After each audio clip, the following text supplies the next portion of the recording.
पुस्तक 44 अध्याय 21 बोलिन की मृत्यु। एक विशाल एक आंख वाला भालू, एक लाल आंखों वाला सफेद बालों वाला मानव और एक विशाल तूफानी बादल। 3 ऑटोक श्रेणी के शून्यवासी 3 अलग अलग दिशाओं से ऑटोक बोलिन और उसके सुनहरे पुल के चारों ओर चक्कर लगा रहे थे। ऑटोक बोलिन जरा भी नहीं घबराया। उसे ऑटोक श्रेणी के शून्यवासियों से निपटने का अनुभव था, क्योंकि उसने डॉन युद्ध के दौरान दूसरों के साथ मिलकर उनमें से 2 को मार डाला था। बाद में जी निंग और ऑटोक मोग ने एनिहिलेशन हाइव में से 2 को पकड़ लिया और फिर सबसे शक्तिशाली से बातचीत करके उसे अपने कैओस्विस से बाहर निकलने के लिए कहा। इन अनुभवों की बदौलत ऑटोक बोलिन इन शून्यवासियों के बारे में 2 महत्वपूर्ण बातें जानता था। पहली बात तो ये कि ऑटोक श्रेणी के शून्यवासियों को आजीवन शपथ लेने के लिए मजबूर करने का कोई तरीका नहीं था। उन्होंने तो सिथे के साथ मौखिक समझौते किए थे जिनसे वे अपनी इच्छा से मुकर सकते थे। दूसरी बात, उनसे बातचीत की जा सकती थी। सज्जनों, ऑटोक बोलिन ने तीनों को संदेश भेजा। हम साधकों ने कई मौकों पर आपके और आपके साथी शून्यवासियों के खिलाफ लड़ाई लड़ी है। पिछले युद्ध में हमने आपके जैसे 2 लोगों को मार गिराया था और अभी हाल ही में हमने सिथे द्वारा निर्मित विशालकाय छत्ते में 3 और लोगों के खिलाफ लड़ाई लड़ी है। हमने उनमें से 2 को पकड़ लिया, जबकि दूसरे ने हमारे साथ काम करने का फैसला किया और इसलिए हमने उसे हमारे कैओस्विस से सुरक्षित बाहर निकलने का रास्ता दे दिया। हर्म, ऑटोक बोलिन के चारों ओर चक्कर लगा रहे 3 ऑटोक वर्ग के शून्यवासी थोड़े चौंक गए। उन्हें पता था कि कुछ और लोग सिथे द्वारा बंदी बना लिए गए हैं, लेकिन तीनों को नहीं पता था कि उनके साथ क्या हुआ था। इस युद्ध में सिथे के विरुद्ध हमारी स्पष्ट बढ़त है, ऑटोक बोलिन ने दृढ़तापूर्वक कहा। डॉन युद्ध या इस युद्ध में हम ऑटोकों में से एक भी नहीं मारा गया है, जबकि सिथे को भारी क्षति हुई है और अनगिनत लोग हताहत हुए हैं। हमने उनके कई एक्सल्टों को पकड़कर उनका वध कर दिया है। मैं शर्त लगाता हूँ कि जिससे आप सबसे ज्यादा डरते हैं वह उनका नेता इयरे है ना? हे, इयरे को ओमेगा ऑटोक होना चाहिए। वह बहुत शक्तिशाली है और इस कैओस्विस के बाहर वह हमसे कहीं ज्यादा ताकतवर होगा। हालांकि ये हमारा घर है। कैओस्विस उसे अस्वीकार करता है, उसे दाव की शक्ति का उपयोग करने से रोकता है। वह शक्ति में हमारे बराबर ही है। उसने पहले ऑटोक मोग पर घात लगाने की कोशिश की थी, लेकिन अंत में उसे सिर झुकाकर पीछे हटना पड़ा। उन्हें भारी नुकसान हुआ है, जबकि अयर भी हमारा कुछ नहीं बिगाड़ पा रहा है। हम सब जिंदा और स्वस्थ हैं। इस युद्ध में हमारी जीत की संभावना कहीं ज्यादा है। ऑटोक बोलिन ने आगे कहा, मुझे पता है कि तुम्हें इस युद्ध में हिस्सा लेने के लिए मजबूर किया गया है। अगर तुम हमसे मरते दम तक लड़ने पर अड़े रहे तो जीतने के बाद भी हम तुम्हें बख्शेंगे नहीं। हालांकि अगर आप उनके साथ विश्वासघात करके हमारे साथ काम करना चुनते हैं तो हम आपकी मदद करेंगे। इसके बाद मैं आपको हमारे अराजकता लोक से बाहर भेज दूंगा और आपको आज़ादी प्रदान करूंगा। मैं इस बात की आजीवन शपथ ले सकता हूँ, ऑटोक बोलिन ने कहा। उन्हें धोखा देकर आपके साथ शामिल हो जाऊं असंभव। 3 ऑटोक श्रेणी के शून्य निवासियों ने तुरंत अस्वीकृति के संदेश भेजे। हाँ, ठीक है, मैं तुम्हें उनके साथ विश्वासघात करने के लिए मजबूर नहीं करूंगा। तुम्हें बस इन लड़ाइयों के दौरान अपनी ताकत पर नियंत्रण रखना होगा। हम दोनों 50% तक संयम रखेंगे। हमें बस सिथे के सामने एक तमाशा पेश करना है। मैं, बोलिन, तुम्हारी दोस्ती का दिखावा जरूर याद रखूंगा और कसम खा सकता हूँ कि युद्ध खत्म होने के बाद हम तुम्हारे लिए मुश्किलें नहीं खड़ी करेंगे। हम तुम्हें अपने कैओस्विस से बाहर भेज देंगे। हालांकि 3 ऑटोक श्रेणी के शून्य निवासियों को इस बारे में कई आशंकाएं थीं, लेकिन थोड़ी देर बाद उन्होंने जवाब भेजा, ठीक है, सौदा, अभी हम आप पर विश्वास करेंगे। ये शून्यवासी भले ही मूर्ख लगें, लेकिन सच तो ये है कि जिस अनंत शून्य में वे विचरण कर रहे थे वह किसी भी अराजकता ब्रह्मांड से कहीं ज्यादा विशाल था। अराजकता ब्रह्मांड अनंत शून्य में मौजूद सबसे बड़े खगोलीय पिंड मात्र थे। अनंत शून्य इतना विशाल था कि उसमें सचमुच अनगिनत जीवन रूप समाहित थे। शक्ति के ऑटोक स्तर तक पहुंचने वाले जीवों के रूप में वे स्वाभाविक रूप से काफी चतुर थे और जानते थे कि लाभ और हानि का संतुलन कैसे बनाया जाए। उनके मन में सिथे के लिए गहरी नफरत थी, लेकिन अयर इतना शक्तिशाली था कि उनके पास उससे लड़ने का कोई रास्ता नहीं था। फिर भी बोलिन की बातों ने उन्हें यकीन दिला दिया था। इस बात की कोई गारंटी नहीं थी कि सिथे सचमुच इस युद्ध में जीतेंगे, इसलिए वे अपने लिए कोई रास्ता निकालना चाहते थे। आक्रमण करना। मानसिक बातचीत बहुत ही तेजी से हुई थी। बाहरी दुनिया से देखने वाले किसी भी व्यक्ति ने बस एक क्षणिक घूरना और फिर तुरंत युद्ध शुरू होते देखा होगा। 3 ऑटोक श्रेणी के शून्यवासियों ने ऑटोक बोलिन पर उन्मत्त प्रहारों की एक श्रृंखला शुरू कर दी। हालांकि वे अपने प्रहारों को रोक रहे थे, फिर भी वे इतने शक्तिशाली थे कि उनके चारों ओर स्पेस टाइम मोड़ और विकृत हो गया। ऑटोक बोलिन पूरी तरह से नुकसान में था और पूरी तरह से दबा हुआ था, लेकिन उसकी 6 भुजाएं एक साथ मिलकर अद्भुत तरीके से काम करने में सक्षम थीं, जिससे उसे एक वायुरोधी रक्षा मिली जिसने उसे उनके हमलों से पूरी तरह से सुरक्षित कर दिया। दोनों पक्ष 50% तक पीछे हट रहे थे, लेकिन बाहर से देखने वाला कोई भी व्यक्ति कुछ भी नोटिस नहीं कर पा रहा था। अनंत शून्य के ये प्राणी दाव का प्रशिक्षण नहीं लेते। उनकी अंतर्दृष्टि का स्तर कम है, जिससे उनकी अद्भुत प्राकृतिक प्रतिभाएं पूरी तरह से बेकार हो जाती हैं। उनके पास स्पष्ट रूप से ऑटोक स्तर की शक्ति है और वे ऑटोक बोलिन पर विजय प्राप्त करने में सक्षम हैं, लेकिन वे उसे मार नहीं पाते, हालांकि उनकी संख्या उससे 3 गुना ज्यादा है। इस युद्ध के पार शून्य में 3 लोग ईश्वर ज्ञान के माध्यम से बातचीत कर रहे थे। हम बस उसे बांधने के लिए उनका इस्तेमाल कर रहे हैं। वे क्रूर और पैदल सैनिकों के रूप में अच्छी तरह से काम करते हैं। उनके लिए उसे पूरी तरह से दबा देना ही काफी है। अंत में ये हम तीनों पर निर्भर होगा। चलो आगे बढ़ने का मौका ढूंढते हैं। ऑटोक बोलिन स्वतंत्रता के स्वर्णिम पुल के ऊपर से लड़ता रहा। ऐसा लग रहा था जैसे वह अपनी पूरी ताकत इन 3 ऑटोक श्रेणी के जीवों के संयुक्त हमलों का प्रतिरोध करने में लगा रहा हो। और सच तो ये है कि इन शून्यवासियों को अद्भुत शक्ति और जन्मजात शक्ति का वरदान मिला था। भले ही उन्होंने दाव का प्रशिक्षण न लिया हो, लेकिन वे अपनी अपरिपक्व शक्ति से लगभग किसी भी चीज को तोड़ सकते थे। मोग के लिए विनाशक छत्ते में उनमें से सिर्फ एक को संभालना काफी मुश्किल हो गया था। बोलिन के पास अब स्वतंत्रता के स्वर्णिम पुल की सहायता थी, लेकिन फिर भी दोनों पक्षों के पीछे हटने के बावजूद उनके खिलाफ बचाव करना उसके लिए मुश्किल हो रहा था। उन्होंने दोनों पक्षों से पीछे हटने को इसलिए कहा था ताकि उनके पास किसी अप्रत्याशित स्थिति से निपटने की क्षमता हो। ऑटोक बोलिन सुनहरे पुल के ऊपर खड़ा था। शून्यवासियों के प्रहारों से वह और पुल दोनों लड़खड़ाते हुए नीचे की ओर गिर रहे थे। दोनों नीचे घने बादलों से टकराकर टूट गए। अचानक वाह, एक इंद्रधनुषी बैंगनी सुनहरी चेन अचानक बादलों से निकली और सांप की तरह फुर्ती से चलती हुई ऑटोक बोलिन पर झपटी। ऑटोक बोलिन का चेहरा पीला पड़ गया। बैंगनी सुनहरी जंजीर की इस चाबुक जैसी गति में एक अजीब लय थी और एक अजीब सी अनुभूति हो रही थी।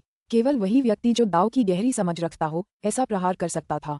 निस्संदेह यह एक ऑटोक स्तर की तकनीक थी और जंजीर से निकलने वाली शक्ति ऑटोक बोलिन की अपनी शक्ति के स्तर से भी ज्यादा थी। धमाका! ऑटोक बोलिन की 6 भुजाओं में से एक का आकार तुरंत बढ़ गया और उसने पंजे वाले हाथ से उस जंजीर को पकड़ने की कोशिश की। ऑटोक बोलिन के पूर्ण शक्तिशाली पंजे के हमले का सामना करते हुए बैंगनी सोने की जंजीरें अचानक झटके की गति से कुंडलित गति में बदल गईं तथा उसके चारों ओर खुद को लपेटने की कोशिश करने लगीं। झनझनाहट! ऑटोक बोलिन का हाथ तो चूक गया, लेकिन उसकी एक उंगली जंजीर पर पंजे जैसा वार करने में कामयाब रही।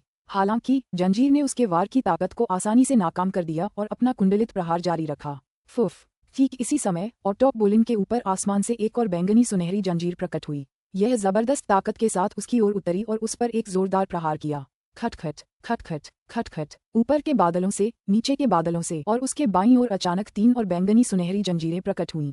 हर जंजीर इस तरह से हमला कर रही थी कि उसका बचाव करना मुश्किल था। अपनी चरम शक्ति पर ऑटोक बोलिन 6 भुजाओं से लड़ने में सक्षम था, लेकिन फिर भी उसे 3 ऑटोक श्रेणी के शून्यवासियों से बचाव के लिए कम से कम 3 भुजाओं का इस्तेमाल करना पड़ा, जबकि वह उनसे घायल होने का नाटक कर रहा था।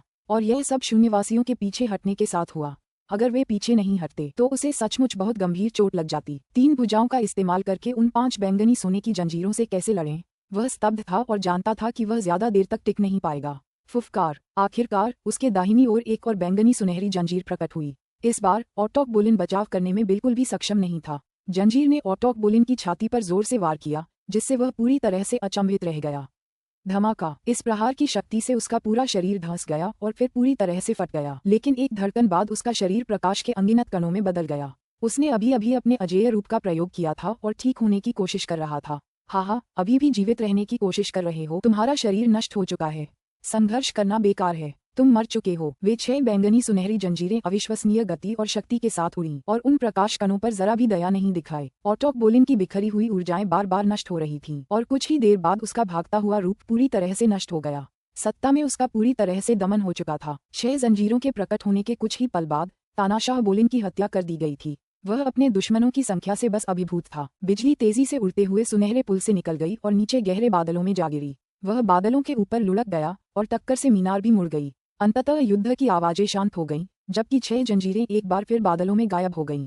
वाह, ये तो वाकई शर्म की बात है। तीनों ऑटोक श्रेणी के शून्यवासी बादलों के ऊपर गिरे हुए सुनहरे पुल को घूर रहे थे और उन्हें थोड़ा अफसोस हो रहा था। उन्हें सिथे जरा भी पसंद नहीं था और वे इस बात से थोड़ा दुखी हुए बिना नहीं रह सके कि जिस स्थानीय ऑटोक के साथ उन्होंने कुछ क्षण पहले ही समझौता किया था, वह लगभग तुरंत बाद ही मर गया। चलो चलें। तीनों शून्यवासी भी जल्दी से बादलों में चले गए और पीछे केवल गिरा हुआ सुनहरा पुल और कुछ बिखरे हुए खजाने छोड़ गए। पुस्तक 44, अध्याय 22, संदेश। कुछ ही क्षणों बाद एक पतली, चांदी के वस्त्र पहने महिला अचानक खामोश बादलों से बाहर निकली और गिरे हुए स्वतंत्रता के स्वर्णिम पुल के पास खड़ी हो गई। यह द्वारा निर्मित ये हथियार निश्चित रूप से शक्तिशाली है। हम इस देशी ऑटोक को आसानी से कुचलकर मार डालने में सफल रहे। चांदी के वस्त्र पहने महिला ने बादलों में बिखरे गिरे हुए खजानों और संपदा लोगों को इकट्ठा करते हुए अपना हाथ हिलाया, फिर पुल को गौर से देखा। मुझे लगता है कि यह इस छद्म दावगाड टॉवर को करीब से देखने में रुचि लेंगे। फुस! हाथ हिलाकर उसने सुनहरा पुल भी उठा लिया। फिर उसने आसपास के इलाके को देखा। उसके चेहरे पर एक खुशी भरी मुस्कान थी। ये तो बहुत आसान था। फिर वह शून्य में चली गई और बिना किसी निशान के गायब हो गई। महाअंधकार के भीतर स्थित अग्नि के एक विशाल सागर के भीतर, इस अग्नि सागर की सीमाओं पर कई स्पेस टाइम दरारें दिखाई दे रही थीं और अयेरे नंगे पांव उसमें से गुजर रहा था। वह अपनी सबसे गौरवशाली रचना ग्रासलैंड वर्ल्ड की ओर तेजी से बढ़ रहा था, लेकिन अचानक वह रुक गया। अरे! उसके चेहरे पर उत्सुकता भरी नजर आई। लगता है उनके पास कुछ रिपोर्ट करने के लिए है। उसके सामने रोशनी का एक धुंधला स्तंभ प्रकट हुआ जो तेजी से 3 आकृतियों में बदल गया। ये वही 2 पुरुष और वह महिला थीं जिन्हें उसने पहले भेजा था। चांदी के वस्त्र पहने महिला अपने हाथों में एक छोटा सा सुनहरा पुल पकड़े हुए थी और वह उसे लापरवाही से ऊपर नीचे कर रही थी। जब अय्यर ने सुनहरे पुल को देखा तो वह मुस्कुराए बिना नहीं रह सका। क्या आप सफल हुए? ये बहुत आसान था। चांदी के वस्त्र पहने महिला ने भौहें चढ़ाईं। बोलिन नाम का वह देशी तानाशाह हमारे उसके खिलाफ पूरी ताकत लगाने से पहले ही मर गया। ऑटोक बोलिन अय्यर रे को ये सुनकर बहुत खुशी हुई। हालांकि उसे ग्रासलैंड वर्ल्ड पर पूरा भरोसा था जो अब तक का उसका बनाया सबसे शक्तिशाली हथियार था। फिर भी उसे चिंता थी कि कहीं कुछ अनपेक्षित न हो जाए। अब जब उसे नतीजे पता चल गए थे तो आखिरकार वह निश्चिंत हो गया। ये बात समझ में आ रही थी। ग्रासलैंड वर्ल्ड बेहद शक्तिशाली था और उसे कोई ऐसा तरीका ढूंढना था जिससे वे तीनों यहाँ आएं और उसे इस पर नियंत्रण पाने में मदद करें। अगर वे नाकाम हो जाते तो ये सचमुच कोई मतलब नहीं रखता। इलेरे, इस अराजकतावादी दुनिया ने तुम्हें इस हद तक दबा दिया है कि हालांकि तुम मूल निवासी ऑटोक्स से थोड़ी ज्यादा ताकतवर हो फिर भी तुम उनकी ही तरह ताकतवर हो। आखिरकार तुम्हारे बनाए हथियार असल में तुमसे ज्यादा ताकतवर हैं। चांदी के वस्त्र पहने उस औरत ने चिढ़ाते हुए कहा। ये सच है। अय्यर ने स्वीकृति में सिर हिलाया। मैं कमजोर हो सकता हूँ लेकिन मेरी कलात्मकता बरकरार रहेगी। अपने वतन में अय्यर इतना जबरदस्त ताकतवर था कि ये जटिल कलाकृतियां और खजाने उसके लिए बेकार थे। उसकी एक हथेली में किसी भी कलाकृति से कहीं ज्यादा ताकत होती। हालांकि यहाँ ग्रासलैंड वर्ल्ड जैसी कलाकृतियां खुद अय्यर से भी कहीं ज्यादा खतरनाक थीं। अब हमें क्या करना चाहिए? लाल वस्त्रधारी व्यक्ति ने पूछा। क्या हम दूसरे मूल निवासियों पर घात लगाते रहेंगे? काले वस्त्रधारी आदमी ने ठंडी आवाज में कहा। ग्रासलैंड वर्ल्ड अपनी आभा छिपा सकता है और कैओसवस को उसे भांपने और ढूंढने से रोक सकता है। हम उनका पीछा करते रह सकते हैं। नहीं, अय्यर ने सिर हिलाया। बेशक, बोलिन के मरते ही दूसरे तानाशाहों को सूचित कर दिया गया होगा। वे बेहद सतर्क रहेंगे और हमें ऐसा मौका दोबारा नहीं देंगे। वह मूर्ख नहीं था और न ही उसने ऑटोक्स को मूर्ख समझा। पहले निंग और बाकी लोगों को पूरा यकीन था कि वे सुरक्षित हैं। उन्होंने कभी सोचा भी नहीं था कि ग्रासलैंड वर्ल्ड जैसा इतना शक्तिशाली हथियार उनके बिना देखे ही प्रकट हो जाएगा। ग्रासलैंड वर्ल्ड इतना शक्तिशाली था कि उसे अपनी असली शक्ति का कुछ हिस्सा केवल ऑटोक बोलिन को मारने के लिए ही प्रकट करना पड़ा था। तो फिर हमें आगे क्या करना चाहिए? चांदी के वस्त्र पहने महिला ने पूछा। अब जब तुम सबने अपनी पहचान जाहिर कर ही दी है तो हमें आमने सामने की लड़ाई की तैयारी करनी चाहिए। अय्यर ने मुस्कुराते हुए कहा। हमने पहले ही एक स्थानीय तानाशाह को मार गिराया है और पहल कर ली है। अब जल्दी करो और ग्रासलैंड वर्ल्ड को 4 फंसे हुए मंदिरों को मजबूत करने के लिए भेजो। जाओ, मेरे एकसठ को बचाओ और उन्हें ग्रासलैंड वर्ल्ड में ले आओ। वे वहाँ तुम्हारे बहुत काम आएंगे। अच्छा, बहुत अच्छा। तीनों ने आदेश पर सहमति जताई। वे सभी जानते थे कि सिथे एकसठ व्यक्तिगत रूप से कमजोर तो थे लेकिन पर्याप्त संख्या में होने पर वे युद्ध में बेहद प्रभावी साबित हो सकते थे। उन मूर्ख ऑटोक श्रेणी के शून्यवासियों के विपरीत सिथे एकसठ सभी दाव के बारे में अविश्वसनीय रूप से उच्च स्तर की अंतर्दृष्टि प्राप्त कर चुके थे और अंतर्दृष्टि में स्थानीय ऑटोकों के बराबर थे। चलो चलें, मैं जितनी जल्दी हो सके तुम्हारे साथ मिल जाऊंगा, अय्यर ने कहा। प्रकाश का धुंधला स्तंभ गायब हो गया। अय्यर का मूड बहुत अच्छा था। शुरुआत में केवल 7 ऑटोक थे। अब बोलिन के मर जाने के बाद केवल 6 ही बचे थे। उनमें से कई के मूल अवतार नष्ट हो चुके थे और उनके नए अवतार काफी कमजोर थे। एक और शीर्ष अवतार को एनिहिलेशन हाइव में बांध दिया गया था। सिथे की तरफ से उनका कोई भी शीर्ष योद्धा अब तक नहीं खोया था। वर्तमान स्थिति को देखते हुए हमें निश्चित रूप से आमने सामने की टक्कर जीतने में सक्षम होना चाहिए। अय्यर मुस्कुराए। वह इस युद्ध की तैयारी कई युगों से कर रहा था। उसने जीत के लिए कई योजनाएं बनाई थीं और जैसा कि उसने देखा वे पूरी तरह से दोषरहित थीं। सबसे आसान योजना तो यही थी कि विनाश छत्ते के जरिए जीत हासिल की जाए। उसे उम्मीद नहीं थी कि यह इतनी आसानी से हल हो जाएगा लेकिन खुशकिस्मती से उसने इतनी आसानी से जीत हासिल करने की ज्यादा उम्मीद भी नहीं रखी थी। एक शांत साधारण अराजकता से भरा ग्रह। निंग चिंता में डूबा इधर उधर टहल रहा था। अभी अभी उसे ऑटोक बोलिन का संदेश मिला था। मुझ पर हमला हो रहा है। एक ऑटोक क्लास शून्यवासी प्रकट हुआ है और स्पेस टाइम मेरे चारों ओर जम गया है। ये सुनकर निंग थोड़ा बेचैन हो गया। ऑटोक मोग पर घात लगाकर हमला किया गया था लेकिन वह बच गया था। अब ऑटोक बोलिन पर भी घात लगाकर हमला किया गया था। क्या सिथे को स्वतंत्रता के स्वर्णिम पुल की सुरक्षा में सेंध लगाने का पूरा भरोसा था? क्या उन्होंने सचमुच ऐसा करने के लिए सिर्फ एक ऑटोक श्रेणी का शून्यवासी भेजा था? मेरे आसपास का सारा स्पेस टाइम घास के मैदानों की एक विशाल दुनिया में समा गया है। मैं इस दुनिया के छोर तक नहीं देख सकता। मेरे ऊपर का आसमान बादलों की एक मोटी परत से भरा है जो बेहद मजबूत है। मैं इस समय बादलों को चीरने के लिए अपनी पूरी शक्ति लगा रहा हूँ। मैं आखिरकार बादलों को चीरकर आगे निकल आया हूँ। मेरे ऊपर बादलों की एक और भी ऊंची परत है। इस दुनिया में एक दुश्मन ने मुझे अभी अभी बताया है कि इस जगह पर बादलों की कुल 9 परतें हैं जिनमें से हर एक को भेदना पिछली परत से ज्यादा मुश्किल है। जाहिर है आखिरी परत को भेदने का मेरे पास कोई मौका नहीं है और माना जाता है कि यह लगातार बदलते स्पेस टाइम से सुरक्षित है जो मुझे हमेशा के लिए पहली परत में ही फंसाए रखेगा। मुझ पर कुल 3 ऑटोक श्रेणी के शून्य निवासियों द्वारा हमला किया जा रहा है। हाँ, मैं उन्हें पीछे हटने के लिए मनाने में कामयाब रहा हूँ। उन्हें इस युद्ध में भाग लेने के लिए मजबूर किया गया है और वे वास्तव में मौत तक लड़ना नहीं चाहते। उन्हें मनाना आसान था। ऑटोक बोलिन लगातार दूसरों को संदेश भेजते रहे। आमतौर पर जब भी ऑटोक किसी खतरनाक स्थिति में होते तो वे लगातार संदेश भेजते रहते थे ताकि अगर उनकी मृत्यु भी हो जाए तो बचे हुए लोगों को मृतक के सामने मौजूद खतरों की बेहतर समझ हो और वे अपनी गलतियां न दोहराएं। समय लगातार बहता रहा। अच्छा नहीं, बादलों से एक बैंगनी सुनहरी चेन अचानक प्रकट हो गई। एक और चेन अचानक कहीं से प्रकट हो गई। ये जंजीरें अविश्वसनीय रूप से शक्तिशाली हैं। ये डार्कनॉर्थ के पूर्ण शक्तिशाली प्रहारों के बराबर होनी चाहिए। ये न केवल शक्तिशाली हैं बल्कि अविश्वसनीय रूप से गहन भी हैं। इन जंजीरों का उपयोग निश्चित रूप से ऑटोक श्रेणी की तकनीकों के साथ किया जा रहा है। इनसे निपटना बहुत मुश्किल है। 3 जंजीरें, 4 जंजीरें, 5 जंजीरें, मैं ज्यादा देर तक नहीं टिक सकता। 6 जंजीरें, मैं पकड़ नहीं सकता। ये संदेश एक के बाद एक बहुत तेजी से आ रहे थे। जैसे ही आखिरी संदेश आया, निंग को एहसास हुआ कि ऑटोक बोलिन का आभामंडल उसके संदेश ताबीज से अचानक गायब हो गया है। तावीज एक बेमालिक वस्तु बन गया था और निंग को अब ऑटोक बोलिन से जुड़े किसी भी कर्म का एहसास नहीं हो रहा था। उनके बीच कर्म संबंध पूरी तरह टूट चुके थे। इसका एक ही कारण था, वह मर गया। बोलिन मर गया। निंग स्तब्ध रह गया। सिर्फ वह ही नहीं, बाकी 5 ऑटोक भी स्तब्ध रह गए। एक ऑटोक की मृत्यु हो गई थी। पहले भी कई खतरनाक हालात रहे हैं, जैसे जब ऑटोक एकोंग उस मंदिर में फंस गया था या जब ऑटोक मोग का अयरे ने शिकार किया था। लेकिन इस कैओसवस के पूरे लंबे इतिहास में ये पहली बार था जब किसी ऑटोक की हत्या हुई थी। ये बिल्कुल अभूतपूर्व था। ऑटोक बोलिन अभी अभी मारा गया था। वह मर चुका था। निंग ने कई जटिल भावनाएं महसूस की। चिंता, दुख, दर्द, शोक और सुलगता हुआ क्रोध। ये शोक मनाने का समय नहीं है। बोलिन मर चुका है। वह घास की उस दुनिया में फंस गया था और जैसे ही वे जंजीरें दिखाई दी, उसे मार डाला गया। घास की वह दुनिया उन मंदिरों से 100 गुना ज्यादा खतरनाक है जिनका हमने पहले सामना किया था। हमें सावधान रहना होगा कि हम उसी जाल में न फंस जाएं। ऑटोक टाइटेनोस ने सबसे पहले दूसरों को संदेश भेजा, सहमत, हम वही गलती नहीं दोहरा सकते।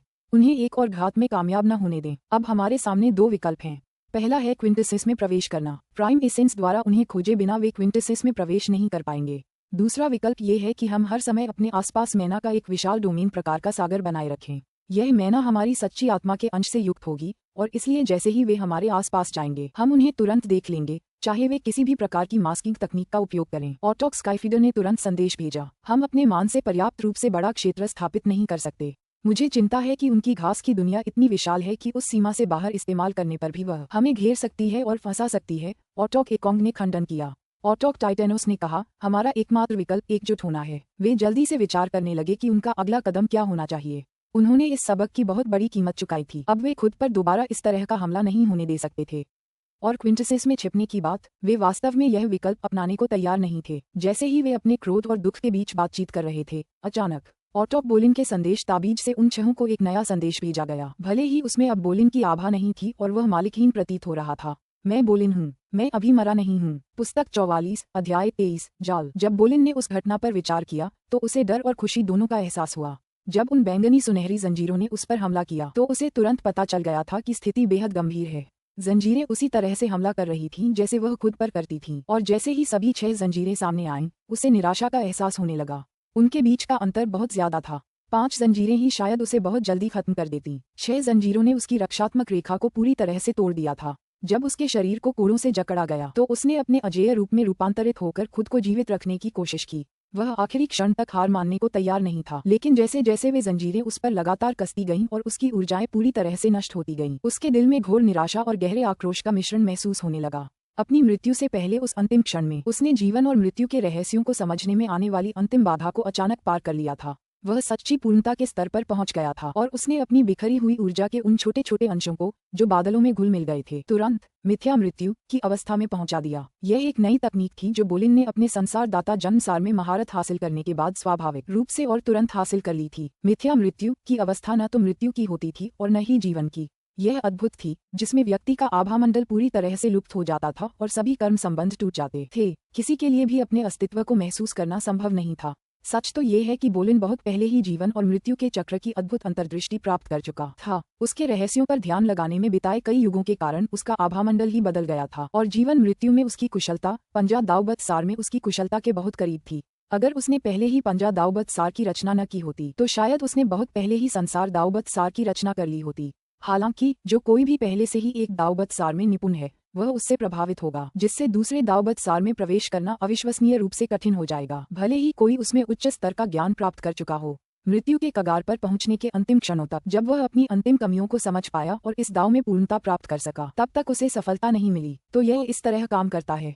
जब मैंने केवल 10 हेगेमोनिक दाव में ही महारत हासिल की थी, तो संचित अंतर्दृष्टि मेरे लिए पंजा दावबत सार को समझने के लिए पर्याप्त थी। लेकिन जीवन और मृत्यु के चक्र को समझने के लिए मुझे धीरे धीरे एक एक कदम आगे बढ़ना पड़ा। मैं इस दाव की शक्ति में सुधार करने और उस स्तर तक पहुंचने में सक्षम था जो मेरे पंजा दावबत सार के बहुत करीब था। लेकिन जब तक मैं व्यक्तिगत रूप से मृत्यु के कगार पर नहीं पहुंच गया, तब तक मुझे समझ नहीं आया कि वास्तव में इसमें कैसे महारत हासिल की जाए। बोलिन ने मन ही मन सिर हिलाया।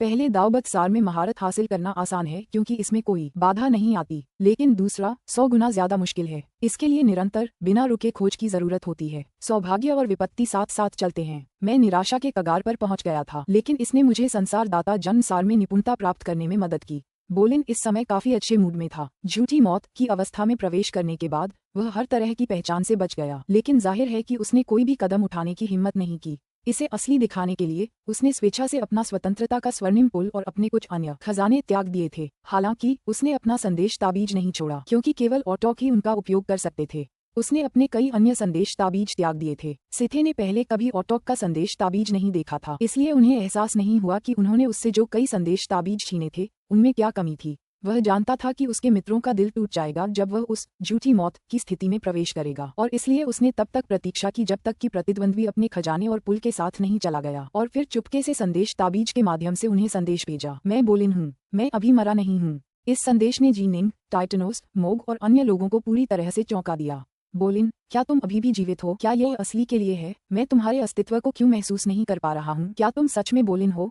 क्या तुम्हारे पास कोई सबूत है? वे सब इतने उत्साहित थे कि उन्हें यकीन ही नहीं हो रहा था। हालांकि केवल ऑटोक संदेश ताबीज का असली मालिक ही इसका इस्तेमाल कर सकता था। तार्किक रूप से बोलिन के मरने के बाद सिथे के लिए कोई संदेश भेजना संभव नहीं था। साथ ही वे ये भी जानते थे कि अयर उनसे कहीं ज्यादा गहरी समझ हासिल कर चुके थे। हो सकता था कि उनके संदेश ताबीज को समझने का कोई तरीका उनके पास हो, इसलिए वे थोड़े चिंतित थे। आहा, चिंता मत करो, मैं सचमुच बोलिन हूँ। एकोंग, मैं जल्द ही अपने अवतार को तुमसे मिलवाऊंगा। ये साबित करने के लिए काफी होगा कि मैं सच कह रहा हूँ। ऑटोक बोलिन अपने साथियों की आशंकाओं को समझ गया। निंग और बाकी लोगों ने अपने अवतारों को एक दूसरे के काफी करीब रखा, क्योंकि वे सीलबंद मंदिरों से निपटने के तरीके पर साथ मिलकर काम कर रहे थे। निंग खुद मोग के अवतार के काफी करीब था, जबकि बोलिन का अवतार एकोंग के असली शरीर के काफी करीब था। चाय की केतली उबालने के लिए आवश्यक समय के बाद बोलिन का अवतार स्पेस टाइम के माध्यम से घूमना समाप्त कर ऑटोक एकोंग तक पहुंच गया। एकोंग, बोलिन का अवतार, काले वस्त्र पहने बिना किसी आवाज या हलचल के अचानक कहीं से प्रकट हो गया। कर्म की कोई रेखा भी प्रकट नहीं हुई। ऐसा लग रहा था मानो वह वास्तव में इस दुनिया में अस्तित्व में ही न हो। लेकिन जब वह बोला तो उसकी आवाज शून्य के एक खाली हिस्से में फुसफुसाई। कुछ ही क्षणों बाद कुछ लहरें दिखाई देने लगीं और उसके बाद खाली क्षेत्र में महलों की एक विशाल श्रृंखला दिखाई देने लगी। शासक एकोंग ने अपने निवास स्थान को तैयार करने में बहुत ही उदारता दिखाई। क्या ये सचमुच तुम हो, बोलिन? ऑटोक एकोंग बोलिन के अवतार को घूर रहा था। उसके अंदर एक जबरदस्त जान पहचान का एहसास भर गया, जिससे उसे लगभग पूरा यकीन हो गया कि यह बोलिन ही है। लेकिन उसे अब भी डर था कि कहीं यह अयर की कोई चाल तो नहीं।